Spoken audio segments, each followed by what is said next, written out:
Hey, welcome everybody. Happy Cyber Monday.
I don't know if everyone can see this, but this is kind of the plan for today. We got a couple guests coming on. Ryan Hogue and RJ Martinez are planning to come on. May have one or two extra guests as well. We'll see. Just kind of depends on their schedule and how long we end up doing this for. But most of my afternoon is cleared up, so I'm going to spend a few hours with you guys, and yeah, we'll just talk Amazon ads. So we're going to start off until Ryan and RJ come on. We'll just review Black Friday, Cyber Monday. Maybe we'll go into some of my ads and just walk through kind of what I'm looking at.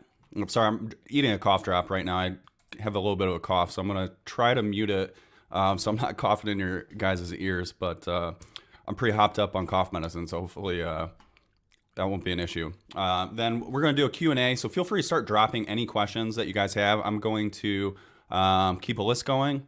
Looks like we got some comments from YouTube, so glad to see that's working. And then, yeah, we'll just start answering some questions about Amazon ads, and then after we'll do a Merchjar walkthrough. I know a lot of people have been asking about that, just kind of how to get started using Merchjar, some of the more intermediate and advanced techniques and strategies that Merchjar works with. So yeah, that's what we're going to start with. So yeah, again, feel free to start dropping questions in. I'm going to add them to a list that we'll get to that Ryan, RJ, and myself will work through as they come on. So yeah, let's just jump into some ads here. So here's today. I honestly haven't even looked at my sales for Cyber Monday. I know most people are probably watching them like a hawk today, since this is like the Super Bowl, or at least the start of the Super Bowl for ecom. But today's results so far, let's refresh this, make sure we're live.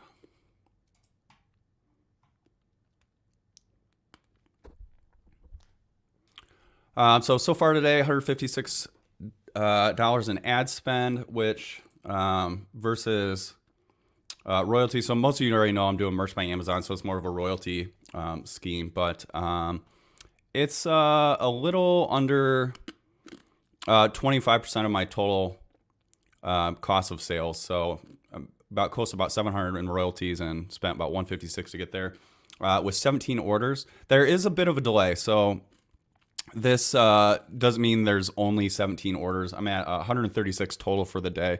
This will creep up over time because what we have seen is Amazon says it takes 12 hours before it's probably down here. Yeah, could be delayed 12 hours. I think that's a little optimistic for them. It's definitely longer than that for certain metrics. Some things like spend and impression seems to update pretty real time. But things like orders, you'll see those come in. Usually 24 to 48 hours, they're pretty accurate, which is one reason I don't really love to use today's data when I'm making decisions. But when it comes to specific days like Black Friday today, as we get into kind of these really busy holidays where there's a lot of volatility, I will use kind of that real-time data, mostly for like the spend, and just make real-time budget decisions if I want to increase budget or not. But that's mostly what I'm doing, is checking in here and seeing if anything's out of budget, I need to increase it, which as of right now, it's still pretty early in the day. It's not. And the new budgets tab does help with that as well. It doesn't feel like you need to log in at midnight to see if there's anything out of budget. So though anyone that's not familiar with that, the budgets tab lets you select a date range, which it's not going to just use today's date, but let's do just like the last 7 days. And we can use the average time in budget and make it anything less than 100%. So this means that there's these campaigns ran out of budget at some point during the day. So it'll tell you what the percentage was, give you some estimated missed impressions, how many clicks, that sort of thing. So you can use this as well. This is useful to go and just make sure you're kind of preemptively adjusting your budgets before you run out, especially during these critical times where you don't want to be budget limited, especially on your better sellers.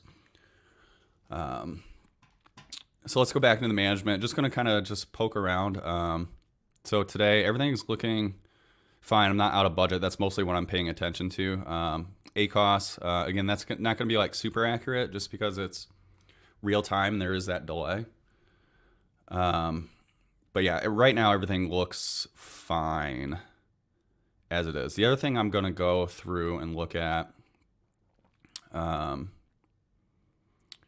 when I'm kind of in here with these kind of days where it's, this big Cyber Monday, is checking out my biggest products and just making sure there's spendings, make sure there's no campaigns that aren't not getting impressions. So I may need to increase the bid. So it looks like pretty much everything is getting impressions and clicks. Actually, let me change the date range. That's 7 days. I want to make sure today everything's getting clicks. It looks like we have a couple, like our close match here, that we might want to increase. That's not as many impressions as I would like to see. Same thing with competing ASINs. So it's half our orders coming from there, and we only have 970 impressions. So these are both campaigns I probably want to increase. Maybe my performance one as well. Let's kind of get a comparison with yesterday, see what kind of impressions they did. So performance at about 4,000.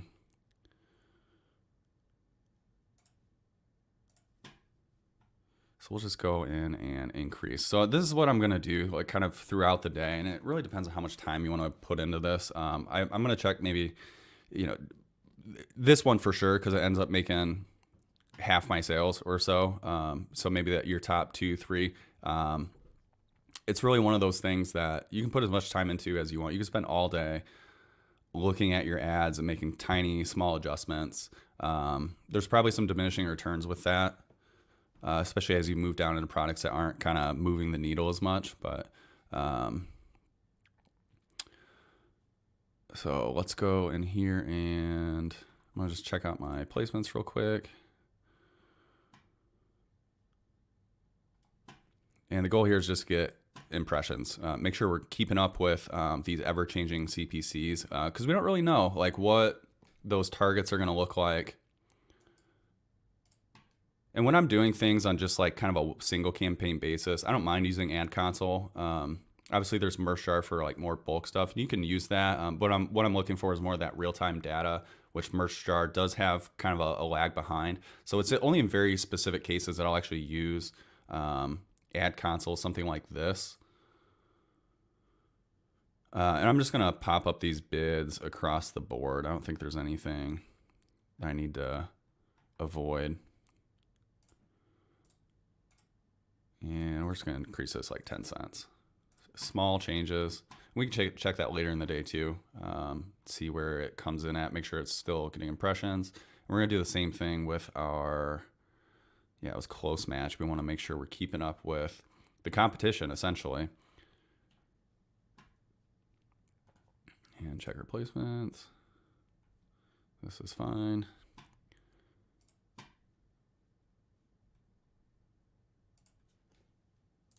And this is an automatic targeting campaign, so let's just do like 110.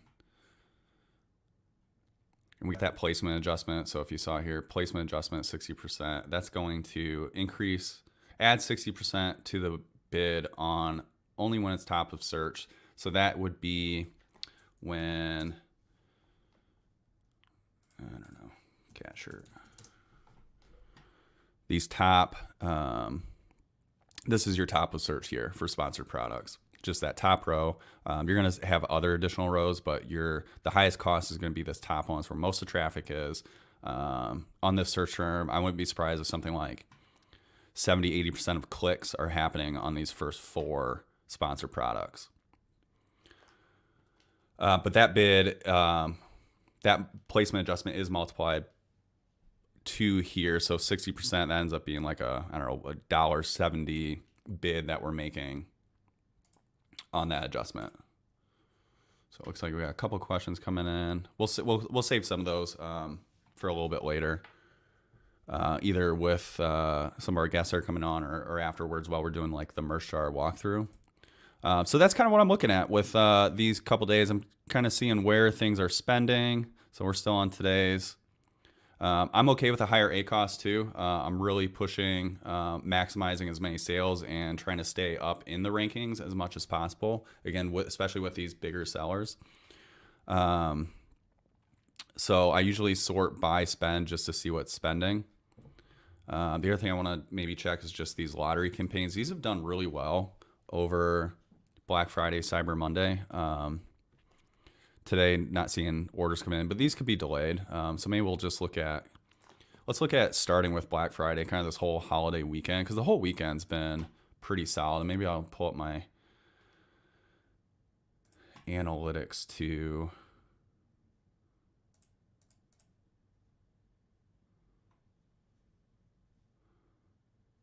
Here, let's pull this up. So this is the last 14 days for Merch by Amazon sales. So you can see a pretty big increase on Black Friday, dipped again on Saturday and Sunday, and we should see more sales today than we did on Friday. So I'm going to just go back to our ads and start on Friday. Just wanted to let you guys see that to kind of compare what it looks like with ad spend. And let's just show everything to start with. So over the Black Friday weekend, 39% ACoS. I don't know that I have like a specific ACoS that I'm targeting. Normally I would say like have a target ACoS. throughout most of the year, which for me is around the 25%, which is about break even for most of my products because I'm not trying to be profitable specifically on ads.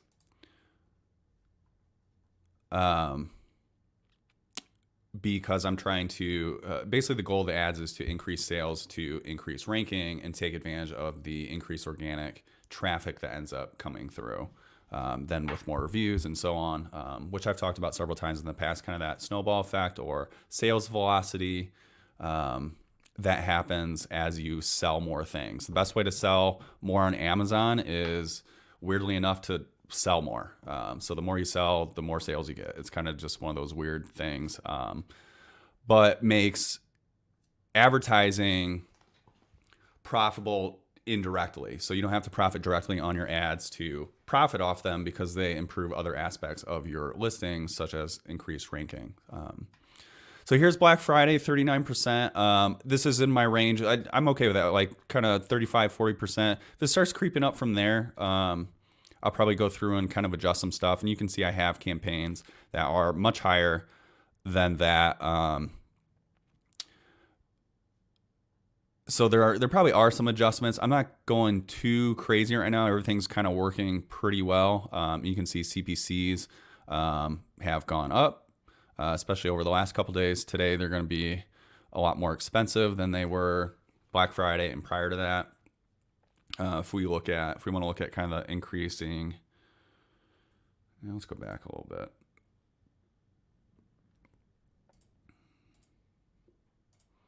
Kind of what that looks like for the increasing CPC. We should see kind of a steady increase. Yeah, and we do. And this is only my data set, so it's going to depend a little bit on kind of your category, what products you're selling, that sort of thing. But this is going to be the general trend. We're going to see this. CPC just keep increasing throughout the holiday season. Then afterwards, we're going to see it dip. And this is, if we went back and looked at last year CPC costs, I would not be surprised if this is much higher than what it was last year. I don't know. Let's see if we can do a lifetime. That'd be actually an interesting comparison. December. So November last year, 42 cents. This year we're at 45 cents, so about 10% increase year over year. And again, this is just my data. Seeing this in aggregate would be pretty interesting, just across a bunch of users. But and you can see last year it went up all the way through December as well. So kind of that same trend we're going to see. That's kind of expected every year. But so back to. Yeah, let's just go back to this weekend. How's everyone else's sales going? Anyone else crushing it this weekend? Or better or worse than anyone else expected? I would love to see some comments.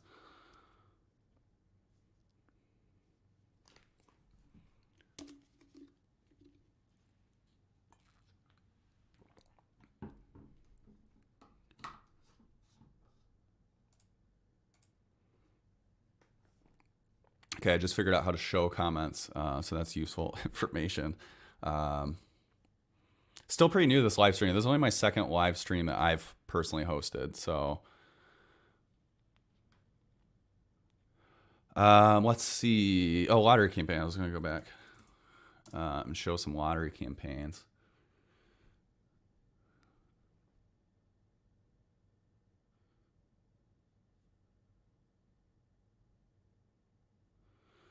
Some questions about copying campaigns. The copy button hasn't worked well in the last couple months. I kind of gave up on that, but I used to copy the lottery campaigns I would make, especially when I was like segmenting them by targeting types.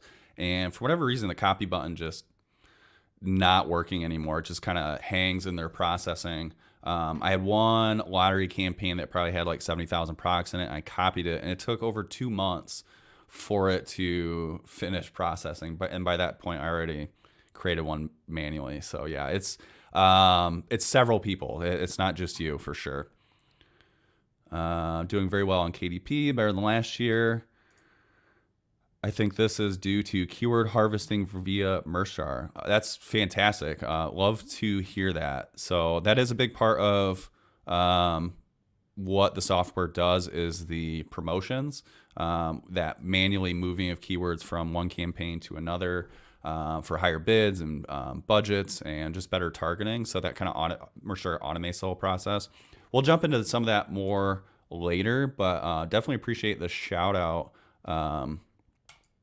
And for anyone that's not already a Merchjar user, it is free to use for the first 30 days. We have an unlimited free 30-day trial, get access to every single one of its tools.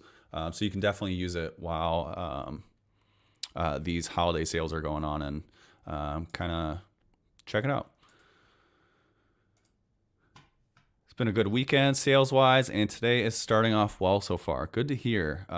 My experience the last couple of years is Cyber Monday has always been better than Black Friday, which, why don't we look at last year, just kind of get a comparison. Pre-merch is doing weird stuff.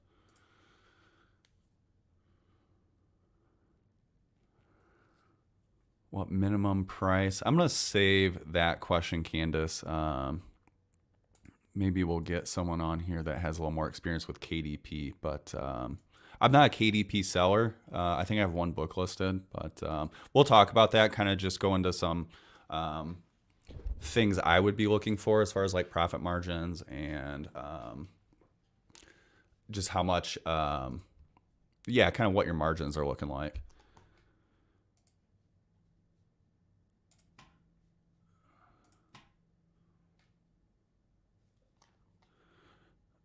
What were we looking at? Oh, we were going to look at last year's sale. Sorry, I'm like bouncing around doing a couple things, just getting everything ready. But yeah, let's look at last year. When was Black Friday? Was it Thanksgiving's the third Thursday? So 1, 2, 3. Is that right? I'm just going to Google this before I...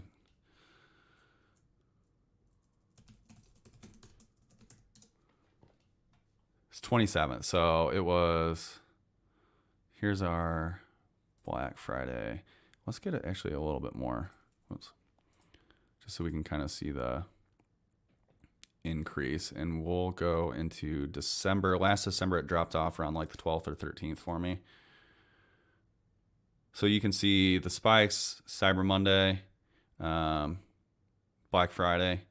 Looks pretty, it'll probably look pretty similar this year. But as you can see, we're going to probably see a dip. And then we'll end up seeing, assuming inventory kind of holds with Amazon, that's kind of an unknown how much stock they have. We'll see sales actually exceed Cyber Monday. Like Cyber Monday is kind of like the Super Bowl, but it's not generally the biggest sales day of the year if you can maintain inventory and having shipping delivery dates by Christmas. This cliff that happens once your shipping dates get past Christmas.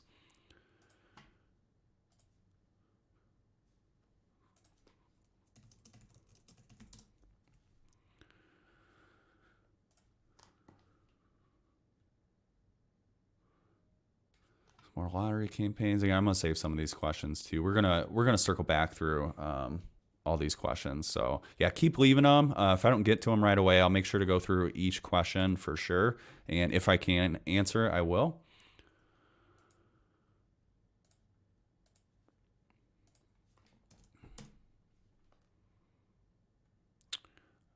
So yeah, that was Black Friday last year. Close some of this stuff out. I don't think we need that. So that's the kind of the agenda if anyone did not see. So we're just kind of reviewing Black Friday, Cyber Monday advertising. And then we have a couple guests coming on, Ryan Hogue and RJ Martinez, both Amazon sellers, both advertisers. And we're going to answer user questions, just kind of chat. Then we're going to do a Merchjar walkthrough and finish up with more Q&A. So if you do have any questions, leave those in the comments and we'll be going through all of those questions. Close some of this stuff. So let's take a look at the lottery campaign, see how these performed. So these are just over this Black Friday, Cyber Monday weekend. So CPC is right in that 25-cent range. And they have contributed 83 orders to my Black Friday, Cyber Monday weekend sales, which is significant. Let me see how many we got just for this weekend. We'll do.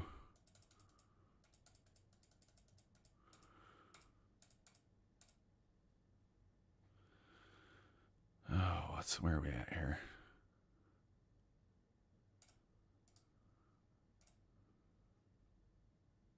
So out of 1,100 unit sales and 6,000 royalties. So that'll give us some numbers we can look at. So it's not an insignificant amount. What is that, like 7% of total sales? And a lot of these are going to be new sales. This month I've sold more unique products than I've ever done in the past. So out of I think that'll show, over this weekend I've sold 225 unique products. And a big part of that would be from these lottery campaigns that have that long tail targeting. So even though like we look at my close match lottery ASIN where it's 46%, I mean, part of that is going to be just how many different products and how broad the targeting is. But if we look at it on an individual ad and when those orders actually come in, the ACOS and the ROAS for these is going to be pretty crazy. So it's kind of like that shotgun approach. These products that most of these probably have never sold before. But you can see the ROAS and the ACOS is pretty crazy when you look at kind of those individual orders. And one of the benefits of these lottery campaigns, especially going through a holiday season, is you're selling unique products, but when you look at that, how those products that sell will perform over the following year, now that it has a sale, Amazon's going to be more likely to include it in its search results, which results in more sales. Again, kind of back to that snowball effect. That is for new products as well. So having just as many products as possible, go through that holiday season, try to pick up as many sales as possible. That's going to pay dividends over time. So into the new year, these products that never sold before, some of them have been listed for probably a year plus without a sale. I would expect a lot of those to continue selling now. And a lot of them aren't products that I expect to be like bestsellers selling a dozen units a day or anything like that. But even a lot of them are just ones that sell every 3, 4, 6 months, kind of that really long tail. But when you have enough of those in aggregate, they really add up.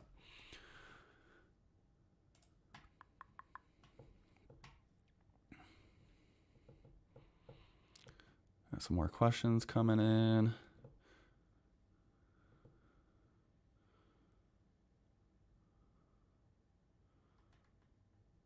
Hey, really appreciate everyone asking the question. That makes it, that's very helpful.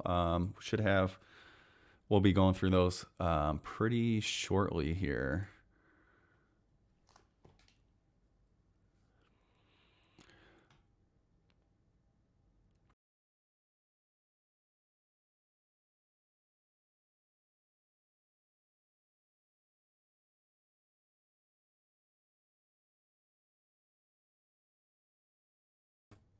Sorry about that. I accidentally closed this window.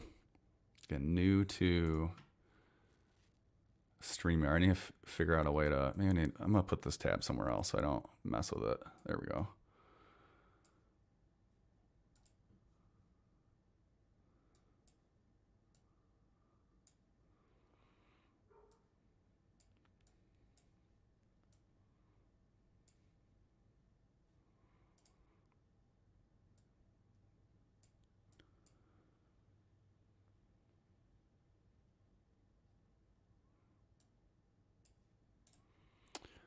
Maybe we'll do a couple optimizations while we're waiting on a couple people. So let's like optimize some lottery campaign. I did this on the other stream, but it doesn't hurt to cover it again. So when I'm optimizing these, I'm gonna leave it at this date range actually, just because it's Black Friday is kind of a shift in spend from what we would see. Oh, let me get I don't have my screen. Let me.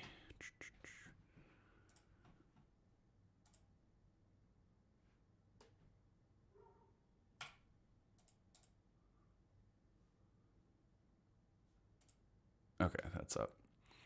Uh, is it better that layout, or should we do this? I can't move it. That hides.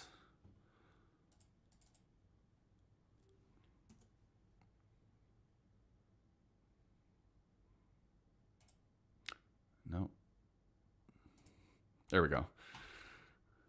I noticed on the last one it was hiding some of the screen information, so trying to avoid that. So let's just go through and optimize a couple of these. I got a couple of them just over that since Friday, and I'm using since Friday because it is a big shift in like CPC costs and traffic, impressions, all of that. So I'm going to use that as my start date, and I'll probably use that as my start date through like when I'm using it, selecting a date range. As we get into December, I'm going to probably stick to that as my range. Oh, we got Ryan popping on here.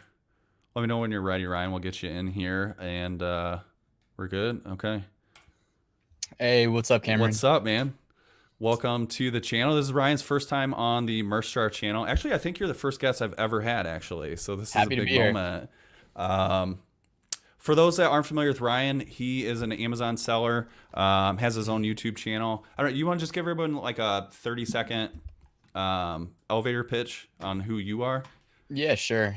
Former web developer, realized that trading my time for a 9-to-5 job was not going to get me where I wanted to be. So I started doing e-commerce on the side. FBA is how I started on Amazon. Found out about Amazon merch.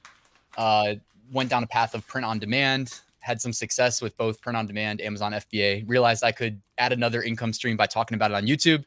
And pretty much that's it. Here I am. So happy to be here. Awesome. Yeah. Thanks for coming on. And you run ads as well, right? Like for your different products.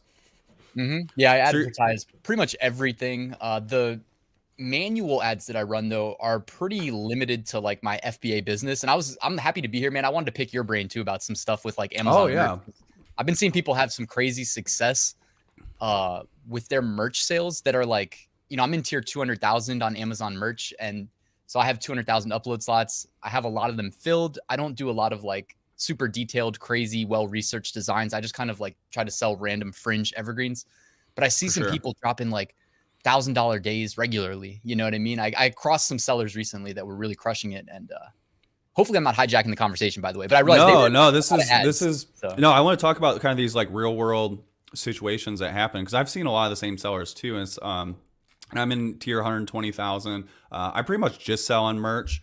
And you're selling on FBA. You're doing like some private label stuff or Yeah. okay. My FBA stuff, I do like more manual ads. With merch, I've been doing more just like generic, like auto campaigns. I've experimented a very little bit with the manual ads, and I know you've had success with it.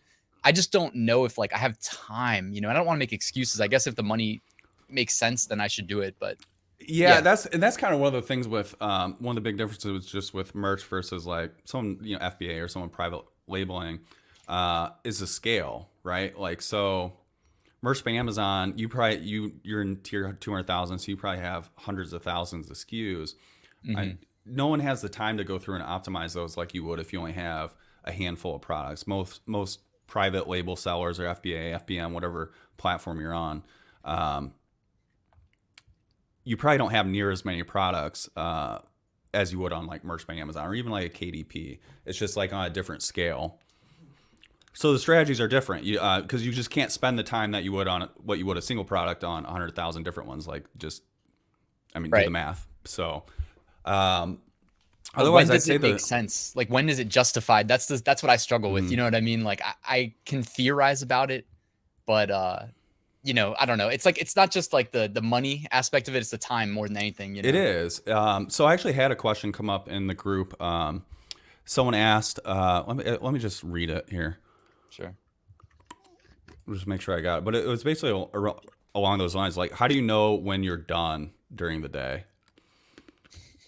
Like, when do you decide you're done advertising? Like, you did all the steps, and like the way I would answer that is it kind of just depends on like how much time you want to put into it because it never stops. The optimization. There's always like something else you could be doing to optimize a little bit more, whether that's advertising or just your listings in general, like, you know, improving like the title SEO or whatever it is. So it's like, where do you stop? And for me, I guess the way I'd answer is like, how much time do you want to put into it without like driving yourself crazy? Because it would be a full-time job just to optimize your ads. Even just with a few products, you could spend all day doing You it. could tinker nonstop. But I will say one distinction that I'll make from experience is like, I don't remember what the most I've ever spent in a month is on ads, but like when I was hitting, like whenever I started really feeling comfortable with Amazon FBA, because I feel like no matter who you are, you probably have some reservations until you see like the balls rolling and you're making money and whatnot. And probably like a year and a half in, I had at least 15 FBA SKUs live, and I started losing track of like my ad spend and getting a little bit lazy. I mean, I was working like 2 jobs for what it's worth. I don't like to make excuses. I just wasn't in there often enough. And I spent like, I just remember 1 month spending like thousands of dollars on ads and letting it get kind of out of control. And then I had to come up with a solution to avoid that, because, you know, you can spend all day or you could spend a little bit of time, but there's like a minimum threshold of time. If you're not careful about how you set them up, you don't want to do what I did. Like I ended up paying, you know, for some software that I don't even know. I don't even know how to name it, because I think they've kind of like gotten away from what I used them for about 3 years ago when that happened. But basically ads automation, and it helped me curb the spend. Like I set like a ceiling ACOS and it would automatically like bring it down for me, you know, to stay under there. And that's exactly kind of where Merchart was born for that. There just wasn't a solution to handle at least the scale of Merch by Amazon. There just wasn't anything that existed at the time that either worked with it or just wasn't built for, you know, hundreds of thousands of SKUs. Because I talk obviously a lot about advertising because like it's this channel and Merchart and what I do, but like I would say I'm like a pretty lazy advertiser in general. I don't like to spend tons of time. I don't have the time to spend hours a day in ad console, and there are more things I could do. So when it comes to that balance, it's like making the most of your time and using tools that can automate a lot of those things. Because a lot of things you should be doing in Amazon ads are extremely tedious if you don't use any type of tool, like taking your automatic campaigns and creating manual campaigns out of those keywords or search terms that are working. And that's a very manual and tedious process. If you're not using software, you're pulling up spreadsheets, you're, you know, adding filters, have all your different campaigns, copying and pasting all your search terms from it. I don't know how anyone does that, honestly, with more than 1 or 2 products, without like that was another big benefit of the software I was using. But I think they got away from it because I had some people like you can name it's fine. Like we're not the only one by any means. Yeah, I didn't want to plug another software, but I know you're plugging Merchstar. But it was called Teikametrics, like TEIKA. Oh yeah. And I don't know if they got away from it or what, but like I used it for a year. I paid, you know, a pretty penny to use it for a year, and it got me where I needed to be so that I didn't renew. And I put it as a recommendation if anybody found themselves in a similar situation in my Amazon FBA course. And I had at least 2 students actually sign up for it. And I think both of them ended up getting refunded because like it just like wasn't the same. Like they got away from whatever I used it for. I know they recently, I think it was this year, they raised a ton of money because they're moving into like Walmart automation stuff. It's probably more like enterprise grade software. I mean, they raised something like $70 million or some crazy amount. So for software though, that's absurd. Yeah. So I mean, Amazon ads is growing like crazy. I mean, there's predictions it's gonna be bigger than Facebook ads, which now I really believe. I was kind of skeptical maybe for a minute, but now I really believe after all the changes with Facebook ads. Are you a fan of that? I'm not a fan of what they did from an advertiser's perspective. From the tracking stuff? Oh, not even that. I just didn't like how they like redid the whole page, even though that was probably like 9 months ago or something. Just the way that ads used to be more prominently featured in the page, and now I feel like they're less like. Are they? I don't know. I was really big into Facebook advertising. That's kind of like what led me down this rabbit hole, or I guess maybe really enjoy Amazon ads. It's from my Facebook ads experience, probably because Amazon's ads is just like so much easier than Facebook ads. Yeah. Relatively, just you don't have like the creatives and stuff. But yeah, I guess I was referring more to like the tracking, where the Facebook pixel would track like every movement, and then iOS updates kind of took that away from them. And so I don't know, Facebook isn't quite what it was, and Amazon's where it's at now. I appreciate that though. I'm a fan of privacy and whatnot. So like I get it. Most people probably weren't even aware they were being tracked. It's like, oh, I just was Yeah. talking to my friend about whatever product now showing up on my newsfeed. I think everybody's got a story about that, but Hmm. I guess that's getting a little off track.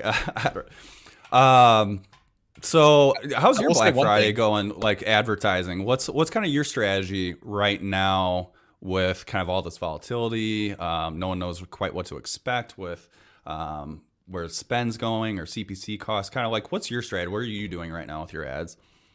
Yeah, let me pull it up. And while I pull it up, I'll look at some of my recent numbers. It's something I should be paying more close attention to, but since I'm doing a lot of just like lower bidding, like uh, auto campaigns, it's like not something that I worry that much about. Um, I know every time I see somebody flashing big numbers though in like a Facebook group, there's always like a heavy ad spend associated with it. But Yeah. Yeah, I've I seen was some of those like pushing like 1,000 unit days. There's some big advertisers for sure. But that kind of just goes to show the power of advertising and what it can bring. Like those people that are spending hundreds and thousands of dollars a day, they didn't start there. Like everybody started spending a couple bucks and scaling out those ads and their products and the ranking. All those things are tied together. Yeah, and I was gonna say too. Before we deviated away from Facebook, like recently in the last like couple weeks, I don't want to say too much, but like I've been working with this like agency to help like they set up Facebook ads for me to drive like off of Amazon traffic to my FBA listings, some of them, just to see if it Okay. like boosts the organic rank like ahead of the holidays. So it'd be an interesting Interesting. story So to you're see how driving that works. traffic to your Amazon page. So offsite Yeah. traffic to Amazon. Okay. Yeah, to like some of my Interesting. FBA products just to see like if it because I mean they were ranked pretty well already, like about 300 reviews, like right under 300 reviews. Okay.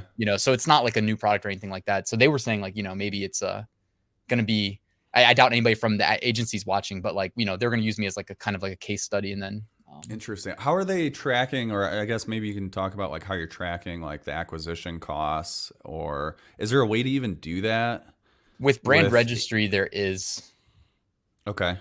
So you're I brand think. I mean, they registered. have to do it like outside. It's not automated. Okay. Yeah, and I don't know of any software that like automates that, but they do it basically for you. Okay. Cool. That'd be So interesting. You gonna do a video on your channel about that? yeah, probably, and then probably like Okay. help them with their YouTube efforts at some point. Like at least jump on their channel for like a video or two, talk about it. It it would be interesting if Amazon, I mean, they might already have some of this because I know they do. They're getting more into kind of the offsite advertising with DSP ads. It would be like you would think Amazon would encourage that, have almost their own pixel or way to plug in a Facebook pixel or something so you can track those acquisition costs. Because you would think like, that's a benefit to Amazon having offsite traffic. Like they love offsite traffic. Yeah, that was kind of why they were saying it was a good idea to try. Yeah, I would not Um, be surprised if they weight orders from offsite even higher than um, just to yeah, their own traffic. I my don't know. like No one number knows, of course, right? Like we're just gonna speculate, but right. It's hard to know for sure, but like yeah. I will speak to the biggest brand that I have, like which was like my first product launched ever, and like unfortunately, like I have to cut ties with it. I'll probably do like a video talking about it on my channel, but like basically like the number one retailer of these products jumped on Amazon. Next thing you know, they're threatening to sue me. I have had to pay a lawyer. Mm, Uh, again, I hope nobody's watching from their end, but like, basically we drew it out for like a year. So I sold them for like an additional year, but it's like the end of the road now. So that I'm yeah. officially Well. cutting ties. But I will say that brand, the smartest thing I did was like in the way I brand the products, there's a logo, and underneath the logo, there's a website. And the website used to be a Shopify store. Then I realized like I don't need to do the Shopify store. Like it would have been fine if I was looking at longevity, but it just wasn't really, I don't know, it wasn't driving so many sales that I think it really mattered. And I wasn't ranked number one organically. So I made the swap. I forwarded the domain to my Amazon store. And ever since then, it's kind of like I've just kind of locked down that niche. And it's a Interesting. pretty valuable niche. Like it's probably done like quarter million a year in sales, like on a Wow. good year. Okay. Very So cool. it's a good niche. Yeah, it's kind of interesting to think about different ways. Like this is obviously we talk about Amazon ads specifically because it's For one, that's easy and it's right there. But there's a lot of different ways you can market your Amazon products still, through offsite or creative means.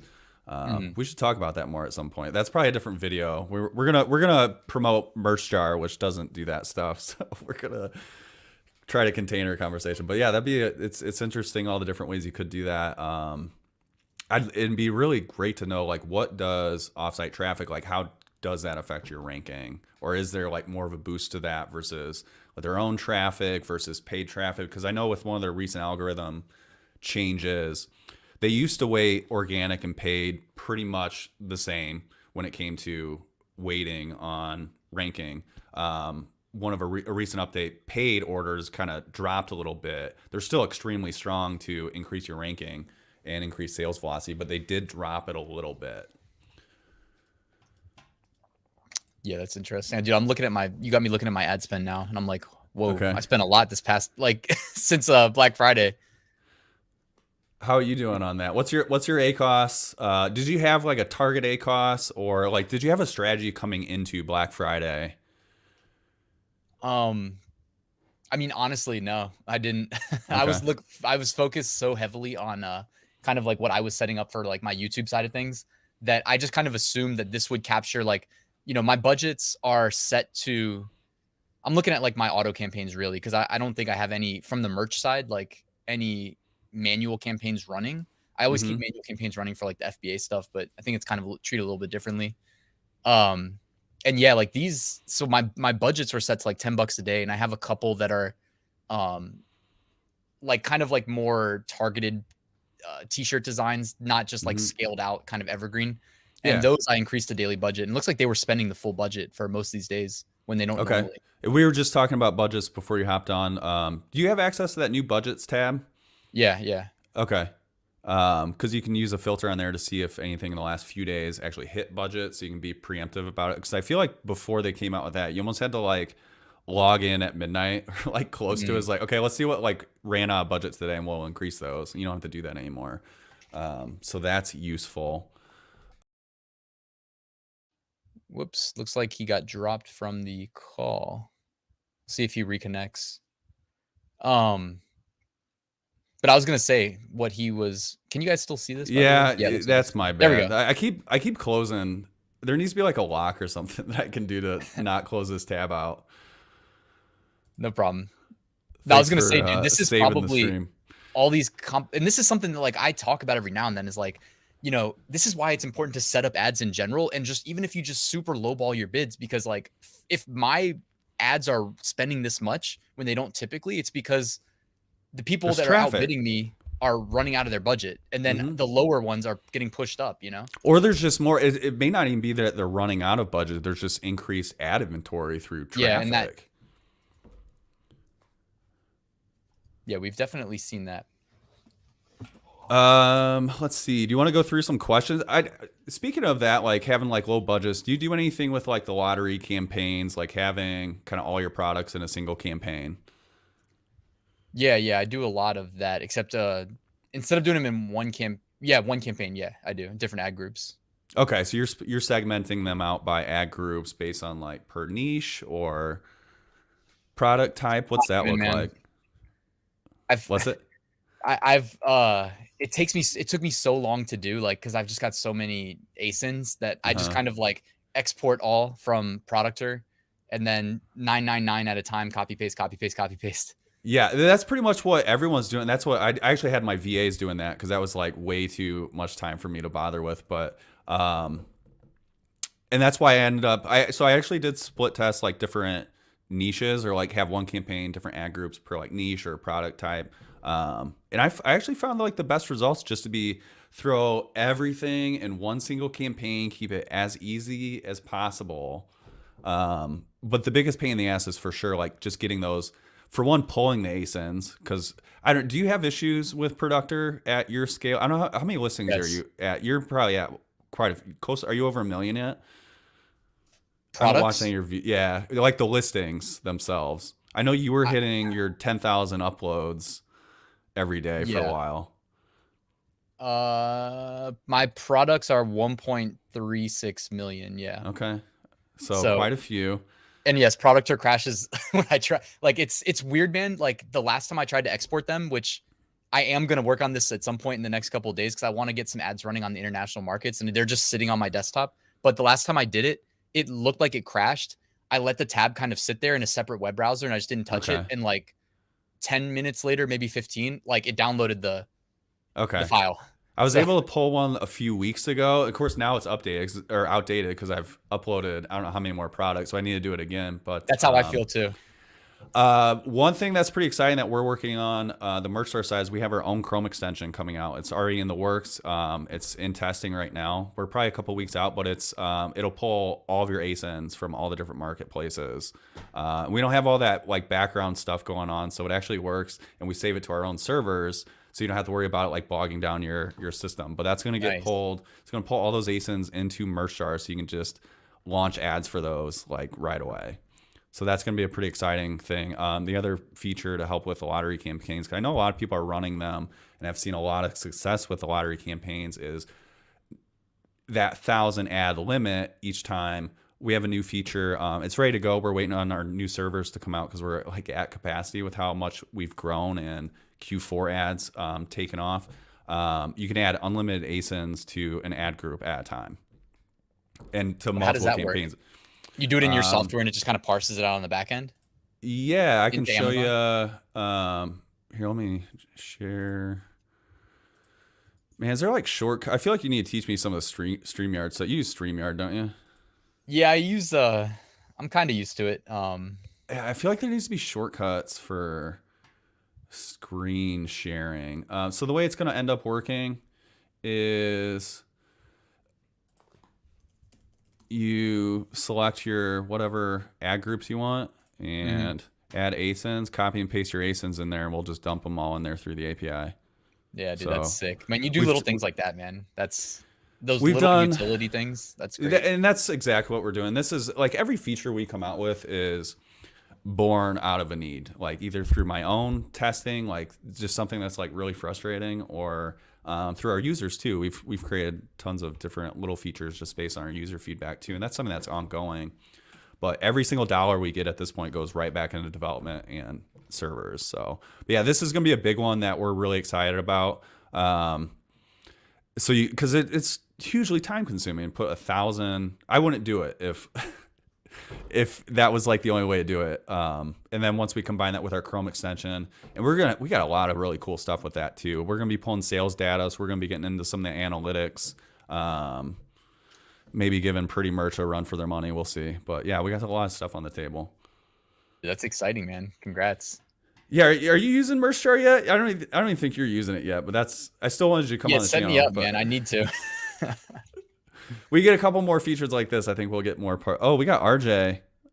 Yeah, why don't you gonna stick around for a little bit? RJ's on. We could just start going through some user questions and might be useful I'll hang out.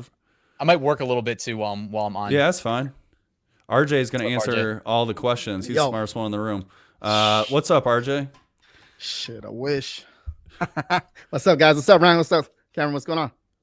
Oh, not much. We're just hanging out. We're about to jump in and do some user questions about advertising, but maybe for everybody that's not familiar. So RJ, Merch by Amazon seller. May you give a 30-second intro, just kind of what your deal is, and yeah. So I've been doing this for about 4 years. I've been selling online for like about 4 years full time. Started with Amazon FBA, and then made my way over to print on demand, Merch by Amazon, all that fun stuff, KDP, and still learning, man. I'm all about putting systems in place, hiring people, because I cannot draw. I can barely write my damn name. And that's what it's about. It's about, saving the time and doing stuff that everything that I'm doing, I wouldn't be able to do it if I didn't have people in place to help me do it, right? And I was in Texas last week, or actually not even last week, like 5 days ago, or maybe, like 6 days ago. And I had a family emergency to take care of.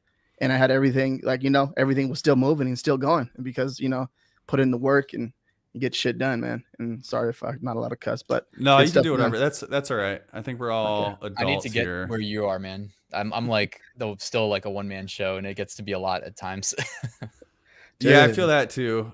Merch by Amazon stuff, that's pretty much automated for me, but yeah, one man show for Merch Jar for sure. But you run a lot of ads as well, RJ. Mhm. Yeah. Rumor has it you're actually the inventor of lottery campaigns, but I stole it from you and rebranded it. You were doing lottery campaigns maybe before I was. Well, if you want to get technical, where the hell did I find it from? I found it from a YouTube video, right? I found it from a YouTube video on, well, obviously some guy was talking about, yeah, just grab everything in there and put it in there for $5, or grab all the ASINs and throw it in there and put it on there for $5, and it will start, making sales, and your ACOS and all that stuff will go really low. And I was like, let me see what this is about. So you And tested it and it worked. I tested it and it worked, and I was like, dude, this is crazy. This is kind of doesn't make no sense. Yeah. So I actually had the same exact thing. So I actually heard about lottery campaigns. I didn't even like make up the term. This other guy did, but it was on the Ad Badger podcast. Yeah. Who, if anyone is in like wants to learn more about ads, like Ad Badger, they're a competing product.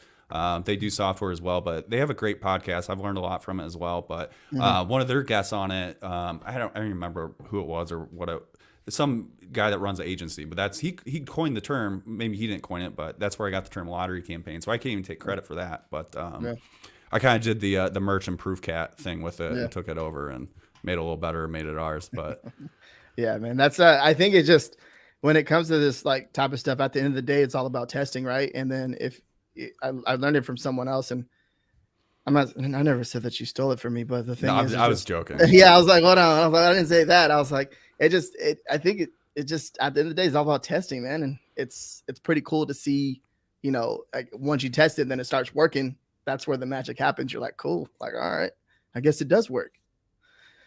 I share that same philosophy, like testing. Like Ryan, you probably do something similar, I would guess. Or like, what's your philosophy on like testing ads or anything else? This is the benefit of the YouTube channel, is like crossing paths with people like you two, man. And we just like bounce ideas off each other.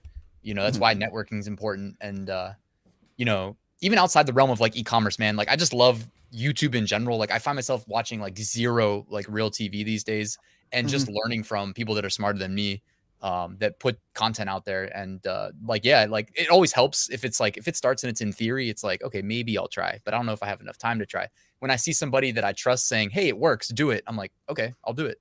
Yeah, for sure. Dude, that's part of the reason we do this, right? Like just to show kind of what's possible. It's like, I don't know. It's kind of a weird situation being where everyone like thinks you're like the biggest expert there is in whatever category, because I get kind of shoehorned into that sometimes. I don't feel that way, but just being able to share my experiences of what things I've tried and things that have worked, haven't worked for me with other people, for sure.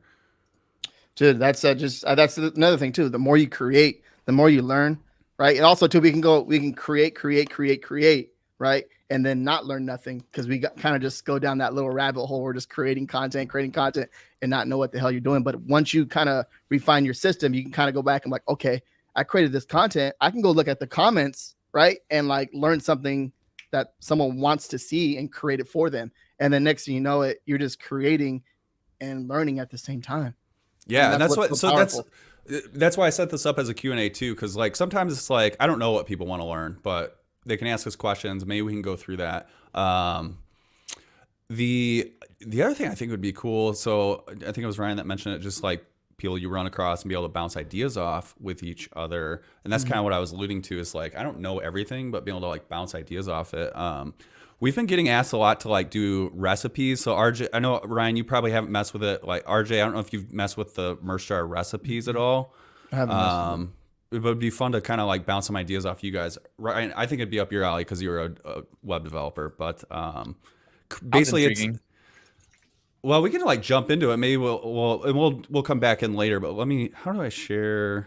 Yeah, talk about it. It reminds me of like kind of Zapier, or if this then that. Yeah, that's kind of what it. So this is Merch Jar's flagship feature. Like this is going to be what everything's built around. And it's going to allow for really powerful automations, but essentially it's a natural language processor in here that we can create whatever over the last 3 days. bids less than $1.60. Basically, we can put in a bunch of different things in here to as a trigger, and then create an action based on that.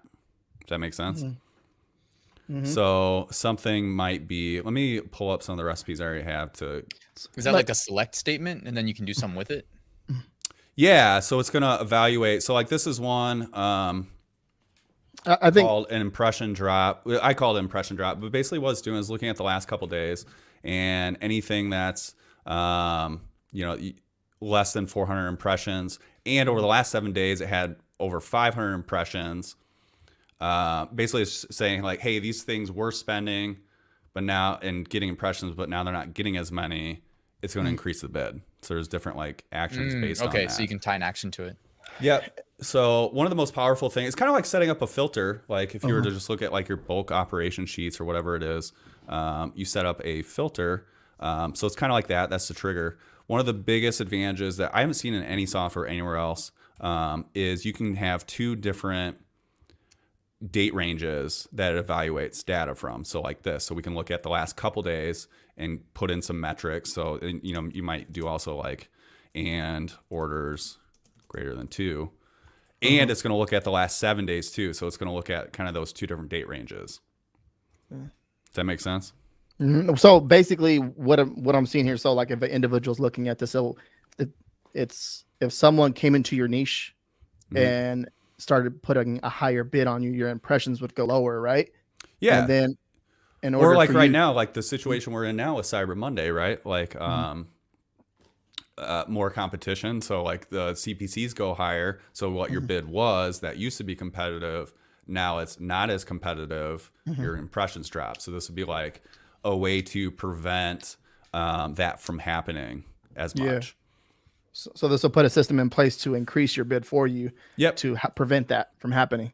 Yeah, exactly. So This applies to one campaign at a time, or so it depends on where you put this. So there's keywords and targets. So targets are going to be all your automatic targeting groups. So it looks at the keyword and target level individually. So, and if you've watched any of my stuff, it's all about optimizing on the target level, not the campaign level that has all this like different data in it. You want to look at like as granular as possible. So the individual keywords, the individual target groups of that's awesome. Automatic campaigns.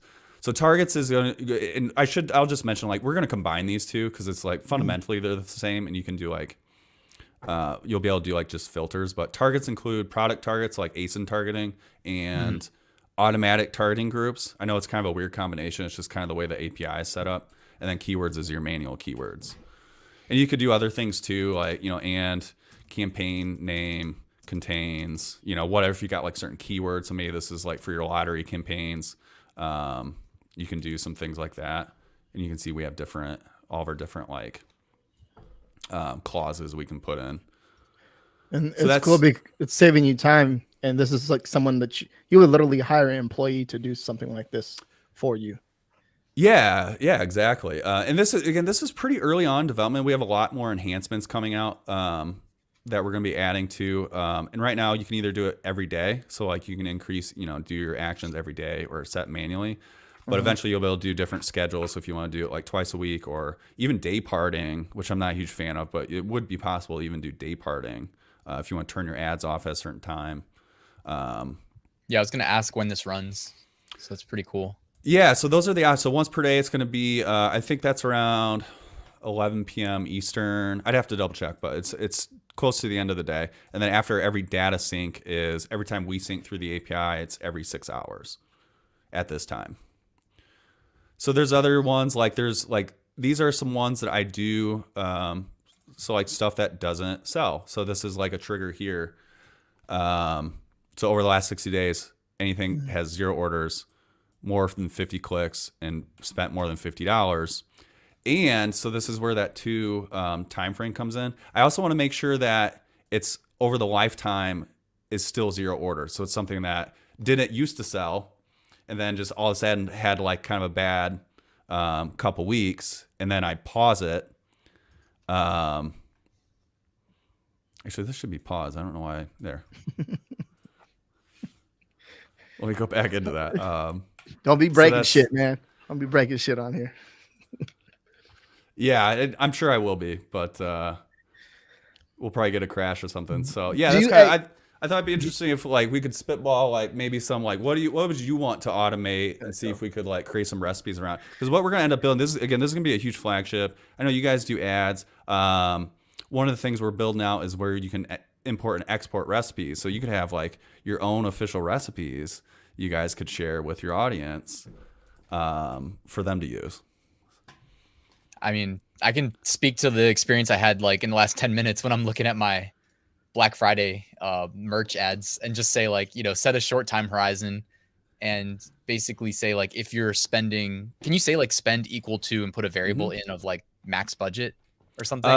You could do like bid. So let's try to make one. I don't know. Let's see. So what do you want to do? Like, since if budgets could be dynamic, can you say like, is there a way to say like spend equals to 100%, kind of implying 100% of budget? Yeah, not yet. We are going to be building in some, like it's very like metric based at this point. So you would need to do like a certain dollar amount, but we are going to be adding in some additional features like that where you can compare like spend versus budget, or like ACoS versus target ACoS. Instead of like you need ACoS to be a specific amount, it'll be kind of variable based on your other variables, I guess. Gotcha. So it would be something like over the last 7 days, spend greater than, whatever trigger you want it to be. Okay. Cause yeah, like my Black Friday spends was pretty high. So like if it could have just like dynamically pulled it down like 5%, 10% bids, that would be useful. That would have been useful to automatically just kick in. Yeah, you might want to base it on something like you could do that with budgets, or you could do that with bids too. Like you could do, you can change like your daily budgets based on that. I'd rather change the bids. Yeah. What about and maybe have something else with like, you might want something with like ACoS, like, you might not want to lower it if your ACoS is great, right? You're getting a 10% ACoS, you don't want to lower it. So something like, something like that. What do we got? I got an error. There we go. Yeah, that's pretty cool. So it does tell you if there is errors, because this is kind of specific, and this might be new to, like, if no one's, if you haven't done any kind of like, I don't know if it's like programming, but just this kind of like math style expression statement. So it is like, even I mess them up. So, and that's partly why we're going to end up having like import export. So like, we're going to create recipes, we're going to share them with people. And then you can kind of like build your own recipe book is kind of the idea. Yeah, this is amazing though. Like this is almost like the evolution of starting with the lottery campaign and then putting in some additional layers of like automation on top of it that are just like logical. Yeah. So this is going to handle a lot of those automations. It'll also, one upcoming feature will be like search terms too. So like ones that spend too much and don't get orders will automatically get negated. There'll be recipes like that. So you can easily create a recipe and basically like apply it globally. And as you build them out, it'll actually show you kind of what campaigns and ad groups hit this trigger before you even do it. So you can keep building out. You can do OR statements as well. So if you want to like compare two different things, so it's kind of like whatever, like how complicated you want it to be. We got conversion rates in here, click-through rates, campaign names. So if you want to use any like specific keywords from your campaign or ad group names. What about from like the lottery? Can it like rip it? So like if let's say you're running a lottery campaign. And let's say one of the ASINs make 2 sales. Can you rip it from there? And so not yet. So that's actually going to end up being a feature of our promotions, where, because right now, so anyone that's not familiar with promotions, what that does is moves search terms from one ad group to another based on a trigger. So for example, if you have an automatic campaign and a search term gets more than one order in the last 90 days, we're going to add that search term as an exact match into a different campaign from your automatic targeting. So it's kind of a promotion strategy. We're going to be doing ASIN promoting very similarly. So like when ASIN sells from this campaign, you can add it to your different campaigns. So very similar to this. And it's probably going to come out when we do our promotion templates, which we've talked about, because I think anyone that is a Merchjar user currently understands like it's frustrating to have to build these structures every time you have a new product that you want to kind of have a promotion structure involved with. So we're going to have templates to where basically you can have your lottery campaign. Hey, apply this template. And when something sells, it creates your automatic campaign. When search term sells, it's going to create the manual campaigns and ad groups you need. It's just going to automate the whole thing. Yeah. So that's on the roadmap. Like it's just, it takes time, but that's coming for sure. That's something I want, because that's a huge pain, right? Like I can go through my lottery campaigns, see what sold, grab the ASIN, start like all these different campaigns. But that's time consuming.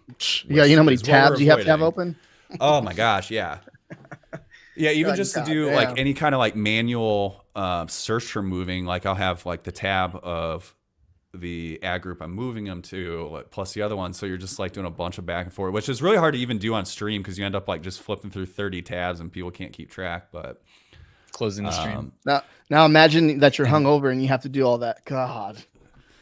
You just don't. That's, yeah, you don't. Yeah, you hope for the best. Check the stats later, make adjustments. Yeah. But that's what the automations are for. We want to do as little as possible for sure for that decision making. But that's recipes. I don't know if you guys want to like kind of come up with like your own kind of, I don't know. What do you guys want? Should we do some questions? What do you guys want to do?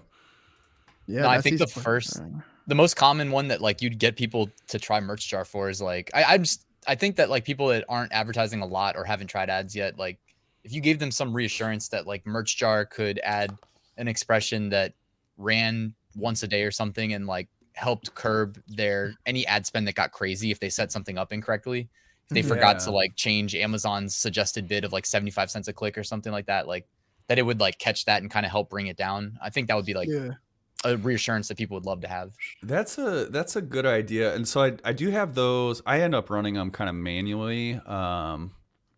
No, I do. I have them ran once per day. So these are like kind of my catch-all for 0 and 1 orders. Like these are the ones that can kind of like, especially the 1 orders. Okay, it's got 1 order. You kind of want to see if it's going to get validated, get that, second order in. And this is kind of what it looks like. So these are ones that can really prevent wasted spend. Oh yeah. Good call. How do I do that? I'm still learning StreamYard too, and I've had it for 2 years.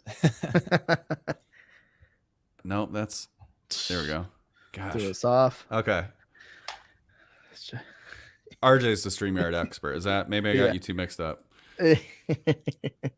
So this is one. So like order or like targets. So again, at the targeting level, not the campaign or ad group level. Things that get an order, they're getting clicks, but don't get any more. So this is kind of like my catch-all for stuff that just starts going crazy. And I'm pretty conservative when it comes to this stuff. Like I don't like turning stuff off too early. I think it's a big mistake a lot of advertisers make, where it's like, oh, I got 5 clicks on this and I didn't make any money and there's 0 orders. And I'm going to turn this off. You didn't really collect enough data to, I don't know, make a decision based on that. So I use these as like my catch-all, real conservative. So I'm looking at the last 60 days, and you could change this to like 90 days. And anything that's gotten 100 clicks, over 100 ACOS, 100% ACOS, and over the lifetime, it's still only 1 order. So it's not something that like used to perform, and then it just had a bad couple months, because that's something I don't want to do as well. Like you kind of want to get them back to that point. So this is kind of what my trigger looks like that I run once per day.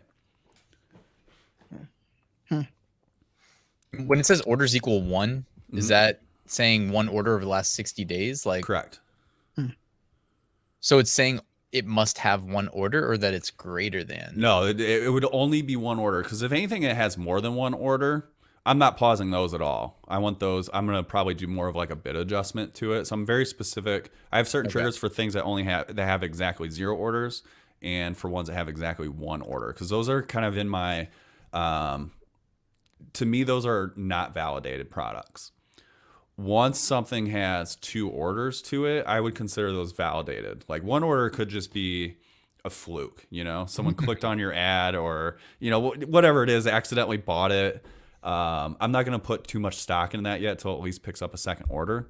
And once it does, I'm almost never going to pause it. I'm just going to keep lowering bids, until it gets down to like 2 cents and doesn't get impressions anymore. Interesting. Gotcha. Yeah, you get more granular than I do. So those are, which is something I've talked about. Like, I had a video where I talked about like the 5 optimizations to do each week. That's like one of them. The 0 and the 1 order are kind of like 2 different optimizations. They're really similar. And the 0 order looks the same. Where's my 0 order? So same thing, it's just it's 0 orders, less clicks. And again, these are pretty conservative. Like, I try to like catch them before, like 50 clicks. I'll usually pause stuff before it gets to 50 clicks. This is just like, I go on vacation or forget I'm running ads for 3 months. I know I'm not losing my ass because it's kind of got my back, where it's like, I would pause stuff sooner than that, but I don't like to automate everything. I like to have eyes on stuff. If I'm going to pause it, like, exactly when I would want to, if that makes sense. So you're going like right here, for example, you're doing 50 clicks and it has to spend $15. Yep. And then you pause it. Yep. Okay. So it hasn't sold. So it's like, is that I got enough data. Is that your, like, that's what you aim for, right? Is that what you don't? No, this is like really conservative. So this would be like, if I didn't catch it, cause I'll actually go through and use the ad manager, and I have saved filters for pretty much my 5 like common optimizations that I make, so that I can just like go in. So like, I have my 0 order, and I'm gonna look at like the last 90 days, and this is like greater than 30 clicks, but I could probably change. You're more lenient than I think most people would be. At least myself. Yeah. I'm willing to kill stuff after like 30 days. Yeah, well, I like to have as much data as possible. So I a lot of the stuff I do sell like doesn't sell that often. It's like really long tail. So like, it's just not going to sell. Like, if you're only looking at a 30-day window. So it does depend on the product mix you have a bit as well. Have you had something that has like, let's say like 30 clicks and it spent $10, and then all of a sudden it starts converting after that? Like, you know what I mean? All of a sudden it just starts to make a big comeback. Because from my understanding, from me testing and looking at stuff, I'm just like, all right, it has, 11 clicks. It's not going to do nothing. Yeah, it definitely can. Like, I don't know if I have like a specific example that it's done that. Like, but the way I think about that is like based on conversion rates. If we look at conversion rates for merch, so like this month, 7.5%, which is up 6.5%. I would say those are like pretty average conversion rates for merch by Amazon products. FBA, you might be like closer to like 10% is what you'd want to see, but I feel like apparel has a lower conversion rate just for more window shoppers. But I kind of think about it based on conversion rates.